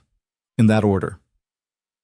By noon, Lena was exhausted and covered in bruises from practicing falls and strikes. She showered, changed into clothes Elena had selected, designer jeans and a sweater that looked expensive but not ostentatious, the kind of thing that said valuable but not trying too hard, and joined the final planning session. The dining room had been transformed into an operations center. Maps covered the walls, photographs of the warehouse district pinned alongside diagrams of sightlines and access points. Roman stood at the center of it, looking like he hadn't slept at all, directing placement of personnel with the precision of a general planning an invasion. Lena arrives with me and Marco. Elena and Dmitri are backup, positioned in adjacent buildings with Overwatch. Roman traced routes on the map. Tony handles communications, monitors police channels and emergency services. Everyone else is perimeter security, making sure Victor doesn't flood the zone with reinforcements. What about Lucien? Marco asked. He still hasn't called back. Roman's expression went cold. Then we proceed assuming he's compromised. He doesn't get details about tonight. If he reaches out, we tell him we're handling a separate situation and don't need his involvement. He's going to know something's up. Let him. If he reports to Victor, it doesn't change the plan. Victor already expects us to be cautious. Roman looked at Lena. You ready? As ready as I'll ever be for walking into a meeting with a man who wants to kidnap me. Fair assessment. Roman pulled out a small device, no bigger than a button. This is your tracker. Elena will sew it into the lining of your jacket. Even if they search you, they won't find it unless they're specifically looking. It broadcasts your location to our entire team. Elena held up a second device, this one thinner, almost invisible. And this is your wire. Adhesive backing goes under your collarbone. Your shirt will hide it, and it's flesh-toned enough that even direct light won't make it obvious. We'll hear everything you hear. Lena took both devices, felt their weight in her palm. Such small things to bet her life on. The afternoon dissolved into final preparations. Lena was fitted with the wire and tracker, both uncomfortable in ways that made her constantly aware of their presence. Elena walked her through communication protocols, what phrases would signal distress versus tactical updates. If you say, I need air, we move in immediately. If you say, I understand, it means you've identified something important and we should pay attention. If you say anything about wanting to go home, that's the abort code. We extract you regardless of cost. Elena's hands were steady as she adjusted the wire. Don't be a hero, Lena. If this goes bad, you get out. We'll handle the rest. What if I can't get out? Then Roman will come get you, even if it means starting a war in the middle of Manhattan. Elena's smile was thin. I've known my cousin his entire life. I've never seen him like this about anyone. So trust that he's not going to leave you in Victor's hands, no matter what it costs him. The words should have been comforting. Instead, they made the pressure worse. Lena wasn't just risking her own life tonight. She was risking Roman's and his organization and everyone loyal to him. The weight of that responsibility felt crushing. By 6 p.m., everyone was in position. Lena rode with Roman and Marco in an SUV that looked identical to the one she'd crashed into a week ago. The irony wasn't lost on her. Victor's already at the location, Elena's voice came through the earpiece. Showed up 20 minutes early with 8 people, not 5. So much for following the rules. Expected. Roman's voice was calm. We have him outnumbered anyway. He just doesn't know it yet. They drove through the warehouse district as dusk settled over the city, turning buildings into hulking shadows against a purple sky. The location Victor had ultimately agreed to was an old textile factory, abandoned for years, surrounded by other empty buildings that made perfect sniper positions. Dmitri, Elena, status? In position. I've got clear line of sight on the main entrance and 3 of Victor's people on the roof. Dmitri's voice crackled slightly. Also seeing heat signatures in the building across from me. Victor has more people than he showed. Of course he does. Everyone stay sharp. Marco, with me. Lena, remember the protocols. They parked 2 blocks away, walked the remaining distance.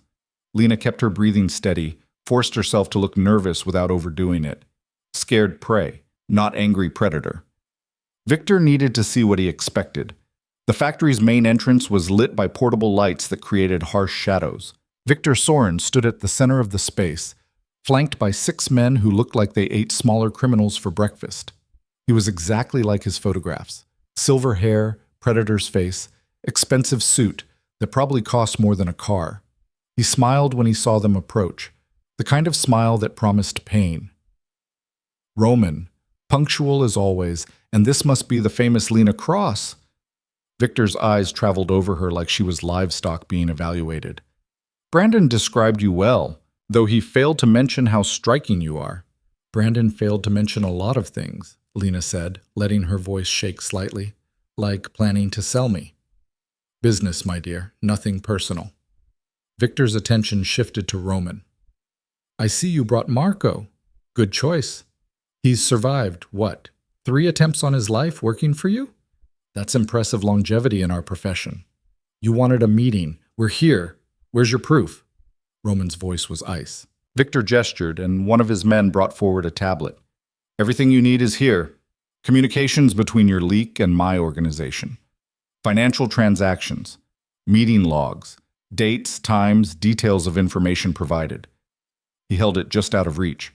But first, I want to verify the merchandise. I'm not merchandise. Lena let anger bleed into her fear. I'm a person. You're whatever I say you are once you're in my custody, which you will be momentarily. Victor's smile widened. Roman, I'm impressed you actually brought her. I had perhaps 50-50 odds you'd try something clever instead. Shows you're more pragmatic than I gave you credit for. Shows I want to know who's been betraying me. Roman's hand stayed steady at his side, but Lena could feel the tension radiating off him. Let's see the proof. Victor turned the tablet around. Even from her position, Lena could see communication logs, financial transfers, documentation that looked convincingly real. And there, at the top of the most recent message thread, was a name that made her stomach drop. Not Lucien. Elena, Roman's cousin. The woman who'd taught Lena intelligence work, who'd coordinated their operations, who'd had access to absolutely everything. The betrayal on Roman's face was there and gone in an instant, replaced by cold rage that could have frozen the air. Elena? Roman's voice was barely above a whisper. You're lying. Am I? Check the metadata, Roman. Check the financial transactions. Your dear cousin has been very well compensated for her services. Victor looked pleased with himself. Lucien was a red herring. Someone for you to suspect while Elena continued feeding me everything I needed. The ambush last night? Her routing suggestions made it possible. She positioned your people exactly where I needed them. Lena's mind raced. Elena had been in the operations room during the ambush, had coordinated extraction, had seemed genuinely concerned when things went wrong. But she'd also suggested the route, had also known every detail of the plan, had also had opportunity to communicate with Victor during the chaos. I want her verified, Roman said. Put Elena on the phone, now. Alas, she's currently indisposed. Decided it was time to collect her final payment and disappear before you figured things out. Victor's men started moving, slowly encircling their position. But you're welcome to try reaching her yourself, though I suspect her phone is turned off by now. Roman's hand moved toward his phone, and that's when everything exploded into chaos. Gunfire erupted from the rooftops, but not from Victor's men. Dimitri's voice crackled through the earpiece, sharp and furious. That tablet is fake! Elena is here with me. She's been here the whole time. It's a setup. Get out now! Roman moved before Victor could react, pulling Lena behind him as Marco drew his weapon. But Victor's men were faster, closing the circle, guns appearing from underneath jackets and behind crates. The factory floor turned into a kill box in seconds. I was hoping you'd bring more people, Victor said, his voice carrying over the chaos. Makes this so much more satisfying. You see, Roman, I don't actually want Lena. Well, I do, but she's secondary. What I really want is you, destroyed, humiliated, and dead. Everything else is just theater.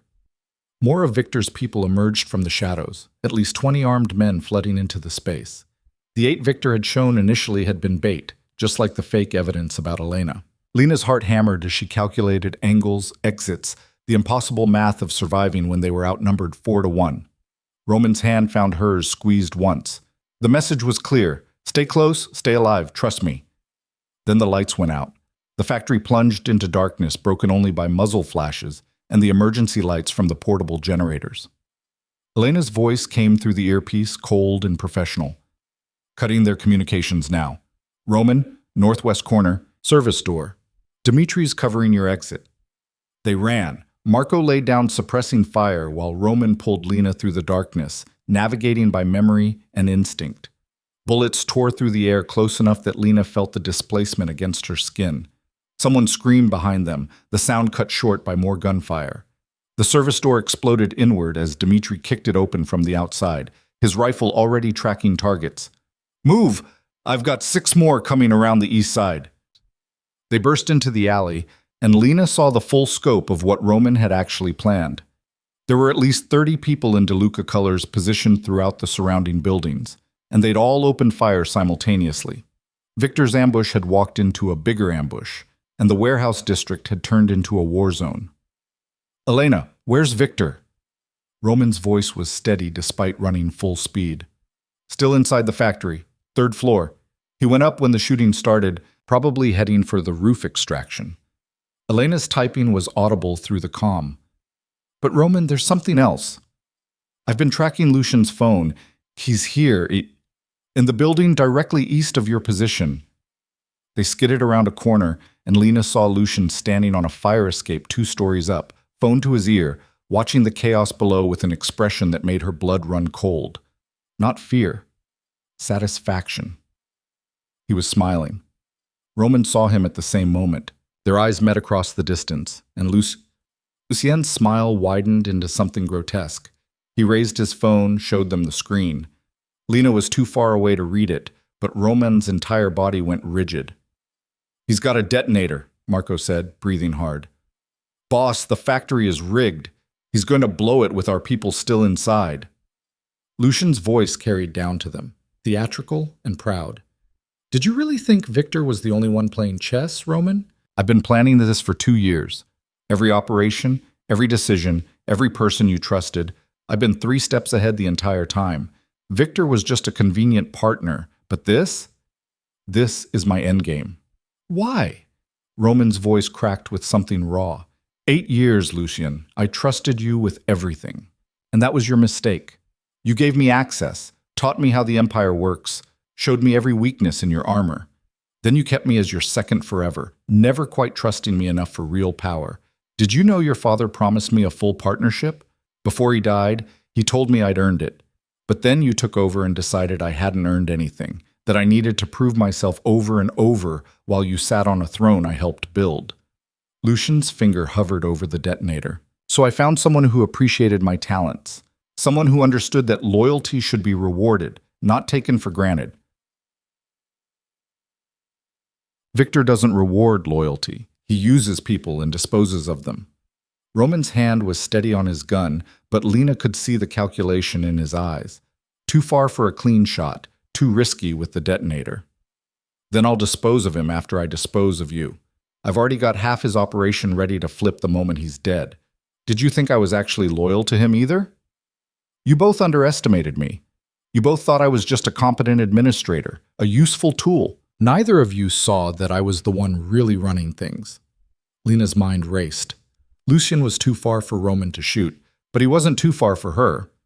Her physical therapy training had included anatomy, biomechanics, the precise physics of how bodies moved through space. She'd spent the last week learning how to fight, how to think tactically, how to see weakness in what looked like strength. And she'd spent years analyzing human movement, understanding exactly how muscles worked, what happened when balance shifted, when weight distributed wrong. Lucian was standing on a fire escape that looked rusted, leaning against a railing that probably hadn't been inspected in decades. His weight was mostly on his left leg, his right foot just touching the metal grating. The detonator was in his right hand, which meant that hand was his dominant one, which meant if his balance shifted suddenly, he'd instinctively reach out with his left to catch himself, dropping the detonator in the process. Lena moved before she could overthink it. She grabbed a chunk of broken concrete from the ground and threw it with everything she had, not at Lucien, but at the fire escape support beam directly beneath his feet. The concrete hit with a clang that echoed through the alley. The rusted beam, already compromised by years of weather and neglect, cracked. The entire platform tilted violently to the left. Lucian's instinct kicked in exactly as Lena had predicted. His left hand shot out for the railing, his body twisting to maintain balance. The detonator tumbled from his right hand, falling toward the pavement 2 stories below. Dmitri was already moving, sprinting forward to catch it. He snatched it from the air like it was a football, rolled with the momentum, came up in a crouch. "Got it! Factory is secure!" Lucian screamed, rage and disbelief mixing into something inhuman. He yanked his gun free, aiming not at Roman but at Lena. "You stupid bitch! You just killed yourself!" The shot that killed Lucian came from 3 directions simultaneously, Roman, Marco, and Dimitri all firing at once. Lucien's body jerked backward, smashed through the rusted railing, and fell. He hit the ground with the kind of wet crunch that meant he wouldn't be getting back up. The silence that followed was broken only by distant gunfire from the factory. Roman was staring at Lena with an expression she couldn't read, something between shock and something else entirely. "How did you know the fire escape would break?" "I didn't, not for certain, but I know physics and I know how much rust compromises structural integrity, and I know that people always reach out with their non-dominant hand when they're falling." Lena's voice was shaking now that the adrenaline was draining. It was maybe 60% odds, but 60% was better than 0. 60%. Roman laughed, the sound slightly unhinged. "You just bet both our lives on 60% odds. You bet mine on worse when you brought me to this meeting." "Fair point." Roman pulled her close, kissed her hard enough to bruise, then pushed her toward Marco. "Get her out of here. I'm finishing this with Victor." "Like hell." Lena grabbed his arm. "You go in there alone, you die. Victor's got 20 men in that building." "Had 20 men. Dimitri's people have been thinning the numbers." Roman checked his weapon, his face settling into something cold and final. "But you're right. Marco, you're with me. Lena, go with Dimitri. Get to the extraction point." "No." The word came out harder than Lena intended. "I'm not running anymore. I'm not hiding while other people fight my battles. You want to finish Victor? I'm coming with you." "Lena, you made me a weapon, Roman. Don't get mad when I decide to use myself." They didn't have time to argue. Elena's voice crackled through the calm, urgent. "Victor's moving toward the roof. He's got 3 people with him and a helicopter inbound. If he gets on that chopper, we lose him." Roman's expression was pure fury, but he nodded once. "Stay behind me. You see an opportunity to run, you take it. Understood?" "Understood." They moved back into the factory, and the scene inside looked like something from a war film. Bodies on the ground, some moving and some not. Dimitri's people were systematically clearing the building, professional and brutal. The portable lights had been shot out, leaving only emergency lighting that cast everything in shades of red. The stairs to the 3rd floor were narrow, exposed, a natural kill zone. Roman went first, moving with the kind of confidence that came from years of survival. Lena followed, her heart hammering so hard she thought it might crack her already damaged ribs. They found Victor on the roof, just as Elena had said. The helicopter was approaching, its spotlight cutting through the night. Victor had 2 men with him now, not 3. One was bleeding from a shoulder wound, leaning heavily against an air conditioning unit. The other looked like a professional bodyguard, the kind who'd trained with actual military units. Victor saw them emerge onto the roof and smiled like he'd been expecting this exact scenario. "Roman, I was hoping you'd make it. Killing you from a distance seemed unsatisfying." He checked his watch, a gesture so casual it was almost obscene. "My ride arrives in 90 seconds. That's how long you have to try to stop me." "I don't need 90 seconds to kill you." "No? Then why haven't you shot me already?" Victor's smile widened. "Because the moment you do, my associate here will kill the girl, and you've already lost too much tonight to lose her too." The bodyguard's gun shifted, tracking toward Lena. Roman's weapon stayed on Victor. Stalemate. Lena's mind raced through options. The bodyguard was maybe 12 feet away. His stance professional, but not perfect. He was favoring his left leg slightly, an old injury that had never healed quite right. She could see it in the way his weight distributed, the microscopic compensation in his hip alignment. She'd spent years learning to identify exactly these kinds of weaknesses in patients who didn't even know they had them. "Victor, I have a question," Lena said, keeping her voice steady. "When Brandon told you about me, what exactly did you want me for?" Victor looked momentarily thrown by the question. Medical knowledge, field surgery, the usual. "But I'm a physical therapist, not a surgeon. I can't remove bullets or repair arteries. I can barely stitch a deep cut. Lena took a step forward, saw the bodyguard tense. So either you didn't do your research or you wanted me for something else entirely. Smart girl. You're right, of course. I didn't want you for your medical skills.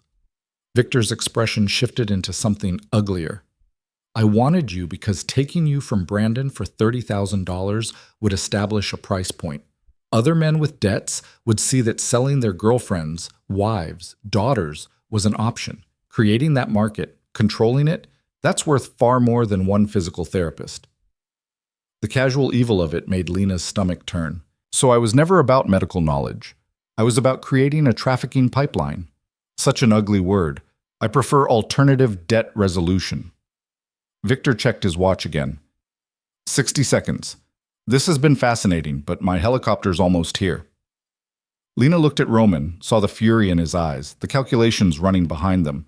He couldn't shoot Victor without the bodyguard shooting her. Couldn't shoot the bodyguard without Victor escaping. The math didn't work, unless Lena changed the equation. Roman, do you trust me? What? His eyes flicked to her briefly. This isn't the time. Shit. Do you trust me? Yes or no? Yes. Then when I move, you shoot Victor. Don't hesitate. Don't think about me. Just shoot him. Lena took a breath, her hands steady despite everything. I need air. The distress code. Elena's voice came through instantly. Extraction team moving in. 30 seconds. But Lena wasn't waiting 30 seconds. She'd spent the last week learning how to fight, how to fall, how to turn her body into a weapon. She'd spent years before that learning anatomy, biomechanics, exactly how the human body moved and failed and compensated for weakness. The bodyguard was favoring his left leg, which meant his right leg bore less weight, which meant if something hit his right leg with enough force, his balance would fail and his body would compensate by shifting left, away from Lena, giving Roman a clear shot at Victor. Lena dove forward and low, her hand shooting out to grab a piece of debris from the roof. She threw it at the bodyguard's right knee with every ounce of strength she had. The impact wasn't hard enough to break anything, but it didn't need to be. The bodyguard's instinct kicked in, his injured leg buckling, his body shifting left exactly as Lena had predicted. His gun swung away from her for just a fraction of a second. Roman didn't waste it. 2 shots, center mass, and Victor Soren went down. The bodyguard tried to recover, tried to bring his weapon back around, but Marco was already there, emerging from the stairwell with his gun trained. Don't. It's over. The wounded man by the air conditioning unit had his hands up, no fight left in him. The helicopter circled once, its pilot smart enough to realize the pickup wasn't happening, and veered off into the night. Victor lay on the roof, blood spreading beneath him, still somehow smiling. You think this changes anything? I've got people in place, operations running, territory secured. Kill me and someone else takes over. The machine keeps running, Roman. You can't stop it. Don't need to stop it. Just need to break it badly enough that it takes years to rebuild. Roman stood over him, his expression empty of mercy.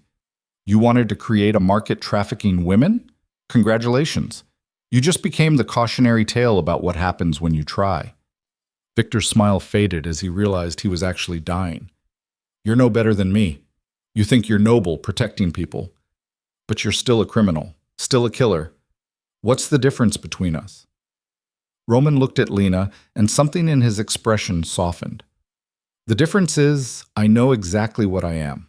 I don't dress up evil in market language and call it business. I own my choices and their consequences. You never did. Victor died without dignity, choking on his own blood, his empire crumbling around him. Lena watched it happen and felt nothing but cold satisfaction. This was the man who'd wanted to turn her into a commodity, who'd planned to create a trafficking network using women like currency. His death didn't balance the scales, but it was a start. The extraction team arrived moments later, flooding the roof with DeLuca people who secured the area with military precision. Elena appeared, very much alive and furious, her tablet already compiling evidence from Victor's operations. Lucien had been planning this for at least 18 months, she said without preamble, showing Roman files that made his jaw tighten. He'd been skimming from operations, building his own network, positioning people to flip the moment you were dead. Victor was supposed to kill you tonight. Then Lucien would have killed Victor and consolidated everything under his control. How did we miss it? Roman's voice was rough. Because he was good at his job and we trusted him. That's the risk with trust. Sometimes people betray it. Elena glanced at Lena. Though apparently Lena suspected him from the start, she mentioned something about his expression when he delivered the intelligence about the shipment schedule. I noticed he looked calculating, Lena said quietly, but I thought I was being paranoid. Paranoia keeps you alive in this world. Elena started packing up her equipment. We've got a lot of cleanup to do. Victor's operations are in chaos, his people are scattered, and we've got maybe 48 hours to absorb what's useful and burn the rest before other organizations move in. The next hours blurred together. Lena gave statements to people whose names she didn't catch, sat in rooms while Roman coordinated the systematic dismantling of Victor's empire. She watched him work, saw the brutal efficiency with which he operated, and understood exactly what she'd gotten herself into. This was her life now. This world of violence and strategy, of careful brutality and calculated risks. She'd stopped being normal Lena Cross the moment she ran into traffic to escape Brandon. The question was whether she could live with who she'd become instead. It was nearly dawn when they finally made it back to the mansion. Lena's ribs were screaming, her entire body felt like one giant bruise, and she was so exhausted she could barely stand. Maria met them at the door with the kind of professional calm that suggested she'd seen people return blood-stained and victorious before. Dr. Chen is in the library. He'll want to check everyone for injuries. Maria's eyes softened when she saw Lena. There's food in the kitchen, hot water for baths, and clean clothes in your rooms. You all did well tonight. Lena made it to her room, stripped off the clothes that smelled like gunpowder and fear, and stood under water hot enough to scald. She watched the last week wash down the drain and tried to process who she was now. Not a victim, not prey. Something harder, sharper, forged in fire and choice. When she emerged, Roman was sitting on her bed, cleaned up but still wearing the exhaustion of the night like a second skin. He looked at her for a long moment, and Lena saw everything unspoken passing between them. You could have died tonight, multiple times. His voice was rough. That thing with the fire escape, with the bodyguard, those were insane risks. So was trusting you when you pulled me out of that car wreck. So was agreeing to help steal Victor's money. So was walking into that factory knowing it was probably a trap. Lena sat next to him, their shoulders touching. I'm done playing it safe, Roman. Safe got me sold for $30,000. And now? Now I'm someone who brings down fire escapes and predicts body mechanics and doesn't apologize for surviving. Lena leaned into him, felt his arm come around her. Is that someone you can work with? Work with? Lena, that's someone I can't imagine working without. Roman pulled her closer, careful of her ribs. Elena's already running numbers on Victor's former operations. There's a lot of territory that's about to be unclaimed, businesses that need new management, people who need protection from the chaos. We could absorb half of it, use it to go legitimate, turn blood money into something cleaner. We? You think I'm letting you walk away after you saved my life 3 times in one night? You're stuck with me now. Roman's smile was tired but genuine.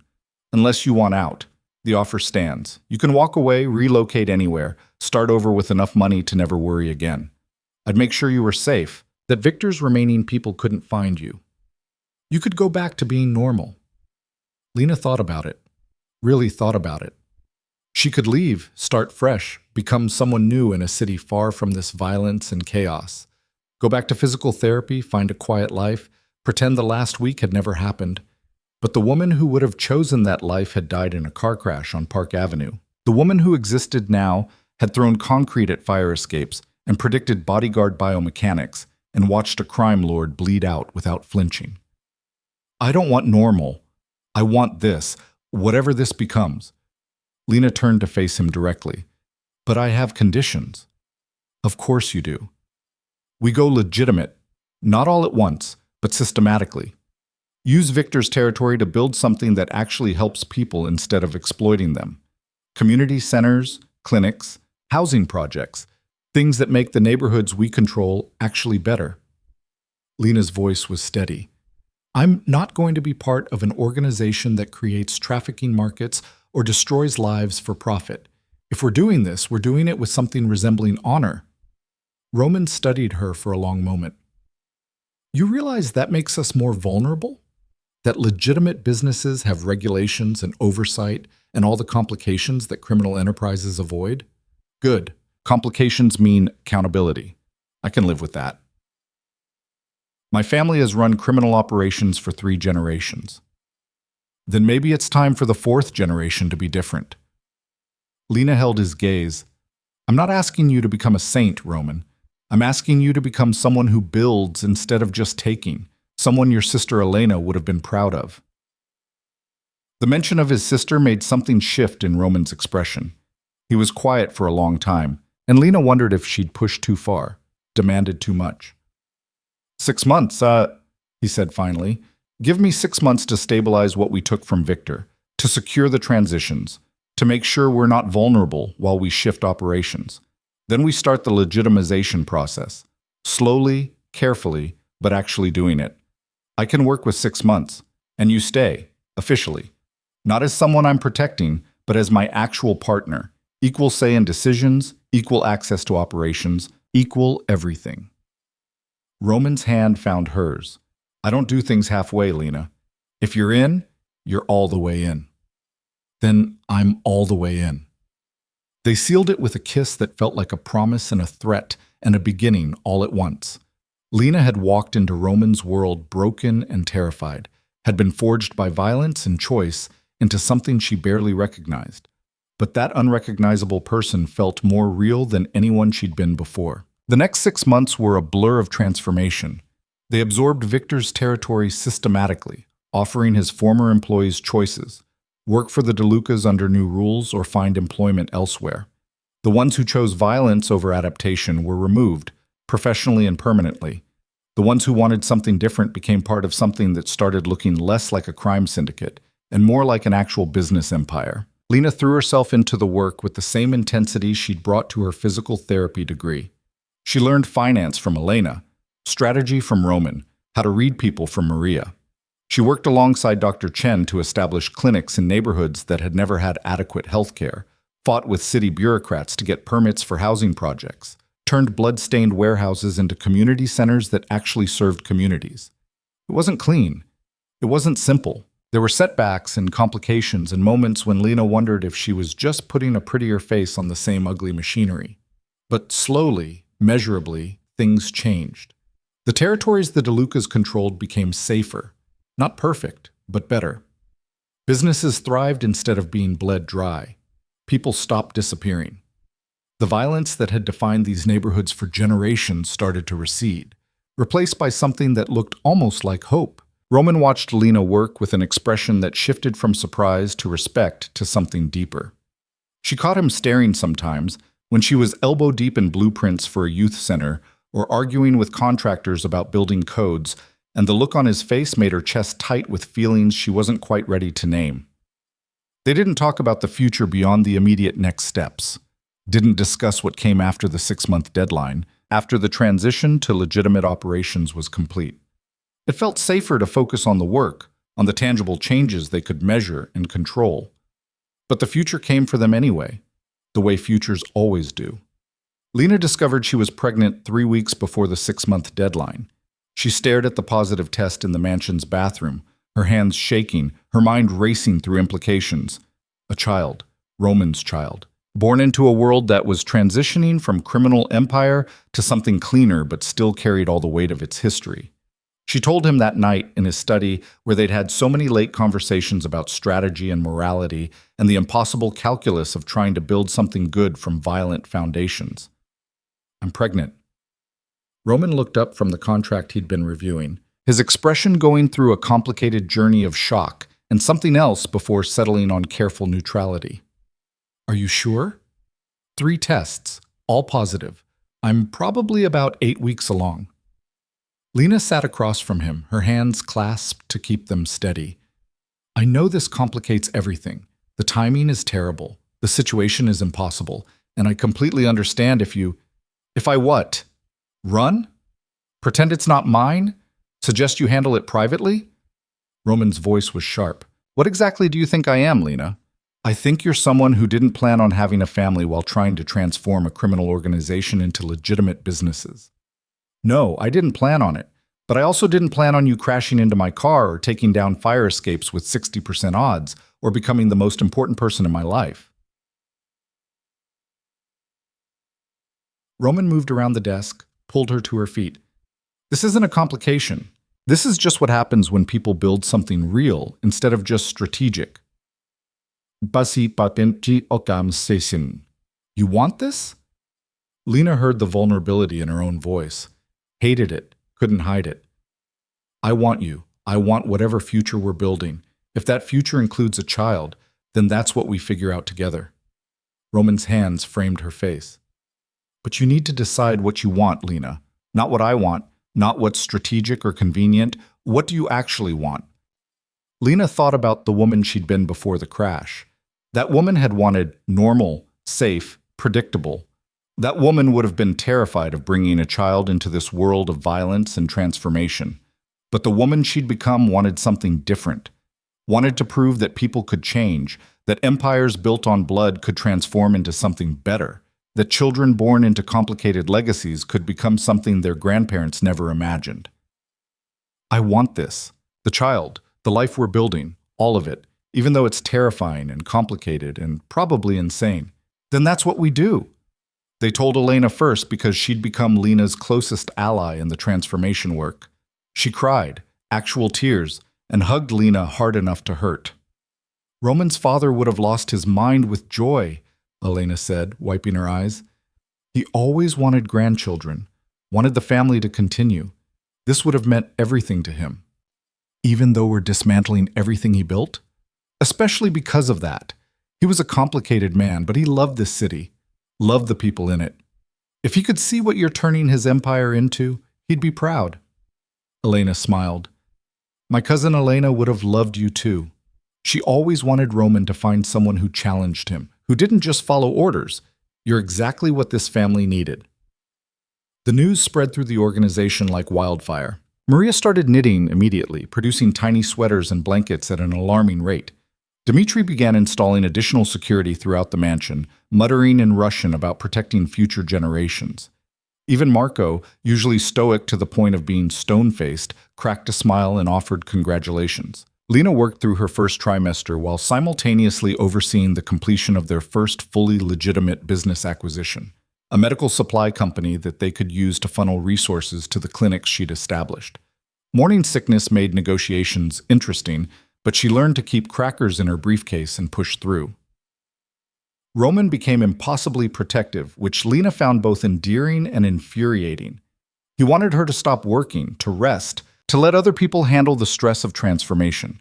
She told him where he could put those suggestions, and they had their first real fight in the library where she'd first started learning about his world. You're carrying my child, Lena, our child. That means being careful, not throwing yourself into 14-hour days negotiating with people who'd stab you for looking at them wrong. These people work for you. They're not going to stab a pregnant woman. You don't know that. This world is still dangerous, still unpredictable. I can't lose you. Roman's voice cracked slightly. I can't lose another person I love to violence that could have been prevented. The word love hung between them, unplanned and raw. They'd never said it before, had danced around it for months while focusing on partnership and strategy and building something together.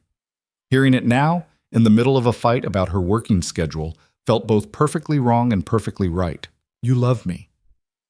Lena said it like a statement, not a question. Of course I love you. How could I not? You're brilliant and fierce, and you saved my life, and you're trying to turn my family's blood-soaked empire into something that actually helps people. I've loved you since you threw concrete at a fire escape with 60% odds. Roman looked exhausted. So, yes, I'm protective. Yes, I want you safe. Yes, I'm terrified every second that something will happen to you or the baby, and I won't be able to stop it. Lena's anger drained away, replaced by something softer. I love you too, and I'm scared too, but I can't stop working, Roman. This transformation, this change we're making, it's not just about business. It's about proving that people like us can become something better. The children born into this world can inherit something worth having instead of just violence and money. They compromised. Lena cut her hours to 10 a day instead of 14, agreed to security escorts for all meetings, and promised to actually rest when her body demanded it. Roman stopped hovering quite so intensely and channeled his protective instincts into securing their future, both financial and literal. The 6-month deadline came and went. The transformation wasn't complete. Legitimizing generations of criminal enterprise took years, not months, but they'd made measurable progress. 60% of their operations were now legal, or in the process of becoming legal. The neighborhoods they controlled had seen crime rates drop by 40%. 3 new community centers were operational. 5 clinics were providing healthcare to people who'd never had access before, and the housing projects they'd funded were actually livable. On the day that marked exactly 1 year since Lena had crashed into Roman's car, they got married in the mansion's garden. Small ceremony, just family and the people who'd become family. Maria cried through the entire thing. Elena made a speech about transformation and second chances that had half the guests in tears. Dmitri gave them a set of kitchen knives as a wedding present, which was either thoughtful or threatening, depending on interpretation. Lena wore a dress that accommodated her growing belly, now visibly pregnant at 5 months. Roman stood next to her in a suit that probably cost more than her old apartment, and when they exchanged vows, Lena thought about the terrified woman who'd run into traffic and the crime boss who'd pulled her from a wreckage. Neither of those people existed anymore. They'd been transformed by choice and consequence into something neither of them had planned, but both of them had fought for. "I promise to build something worth inheriting," Roman said, his voice steady. "To be the kind of man our children can be proud of, even knowing where we came from." "I promise to never stop pushing us to be better," Lena responded. "To challenge every decision, question every choice, and make sure we never forget that power comes with responsibility." They sealed it with a kiss that felt like a promise kept and a future claimed. The twins, because of course it was twins, because nothing in Lena's life could be simple, were born on a freezing January night 3 months later. Marcus and Elena, named for Roman's father and his lost sister. They came early, as twins often did, requiring a terrifying dash to the hospital and 12 hours of labor that left Lena exhausted and exhilarated in equal measure. Roman cried when he held them, actual tears streaming down his face as he looked at his children and seemed to see every possibility and responsibility they represented. "They're going to grow up in a different world than we did," he said quietly, adjusting Marcus in his arms while Elena slept against Lena's chest. "Better, cleaner, full of choices instead of just obligations." "They're also going to know exactly where they came from," Lena said firmly. "The good and the bad, the violence and the transformation. They deserve to know the truth about their family." Agreed. Roman looked at her, and the love in his expression was almost unbearable. "Thank you for crashing into my life, for refusing to be a victim, for building this with me. Thank you for pulling me out of the wreckage, for teaching me I could be strong, for becoming someone worth building with." The twins grew up in a world that straddled 2 realities: the weight of their family's history and the possibility of its future. The mansion that had once been a fortress became a home, filled with the chaos of children and the constant work of maintaining an empire in transformation. Lena threw herself into the continued legitimization with the same intensity she'd brought to everything else. By the time the twins were 3, 80% of DeLuca operations were legal. The remaining 20% were being systematically converted or shut down, a process complicated by the realities of untangling generations of criminal infrastructure.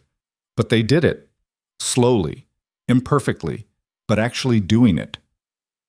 The neighborhoods that had once feared the DeLuca name started to see it differently, not as predators, but as people who'd chosen to invest in community instead of exploitation. The clinics Lena had established treated thousands of patients.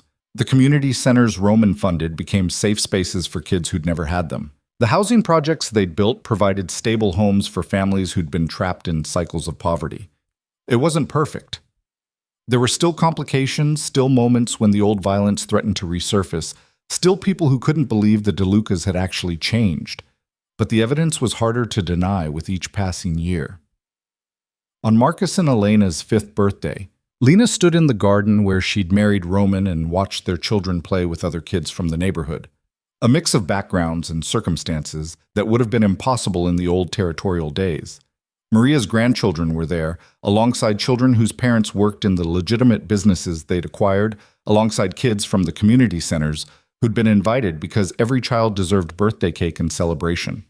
Roman found her watching, slipped an arm around her waist. "What are you thinking?" "That I'm glad I ran that red light." Lena leaned into him. "That crashing into your car was the best terrible decision I ever made. Even knowing everything it would cost, everything you'd have to become. Especially knowing that.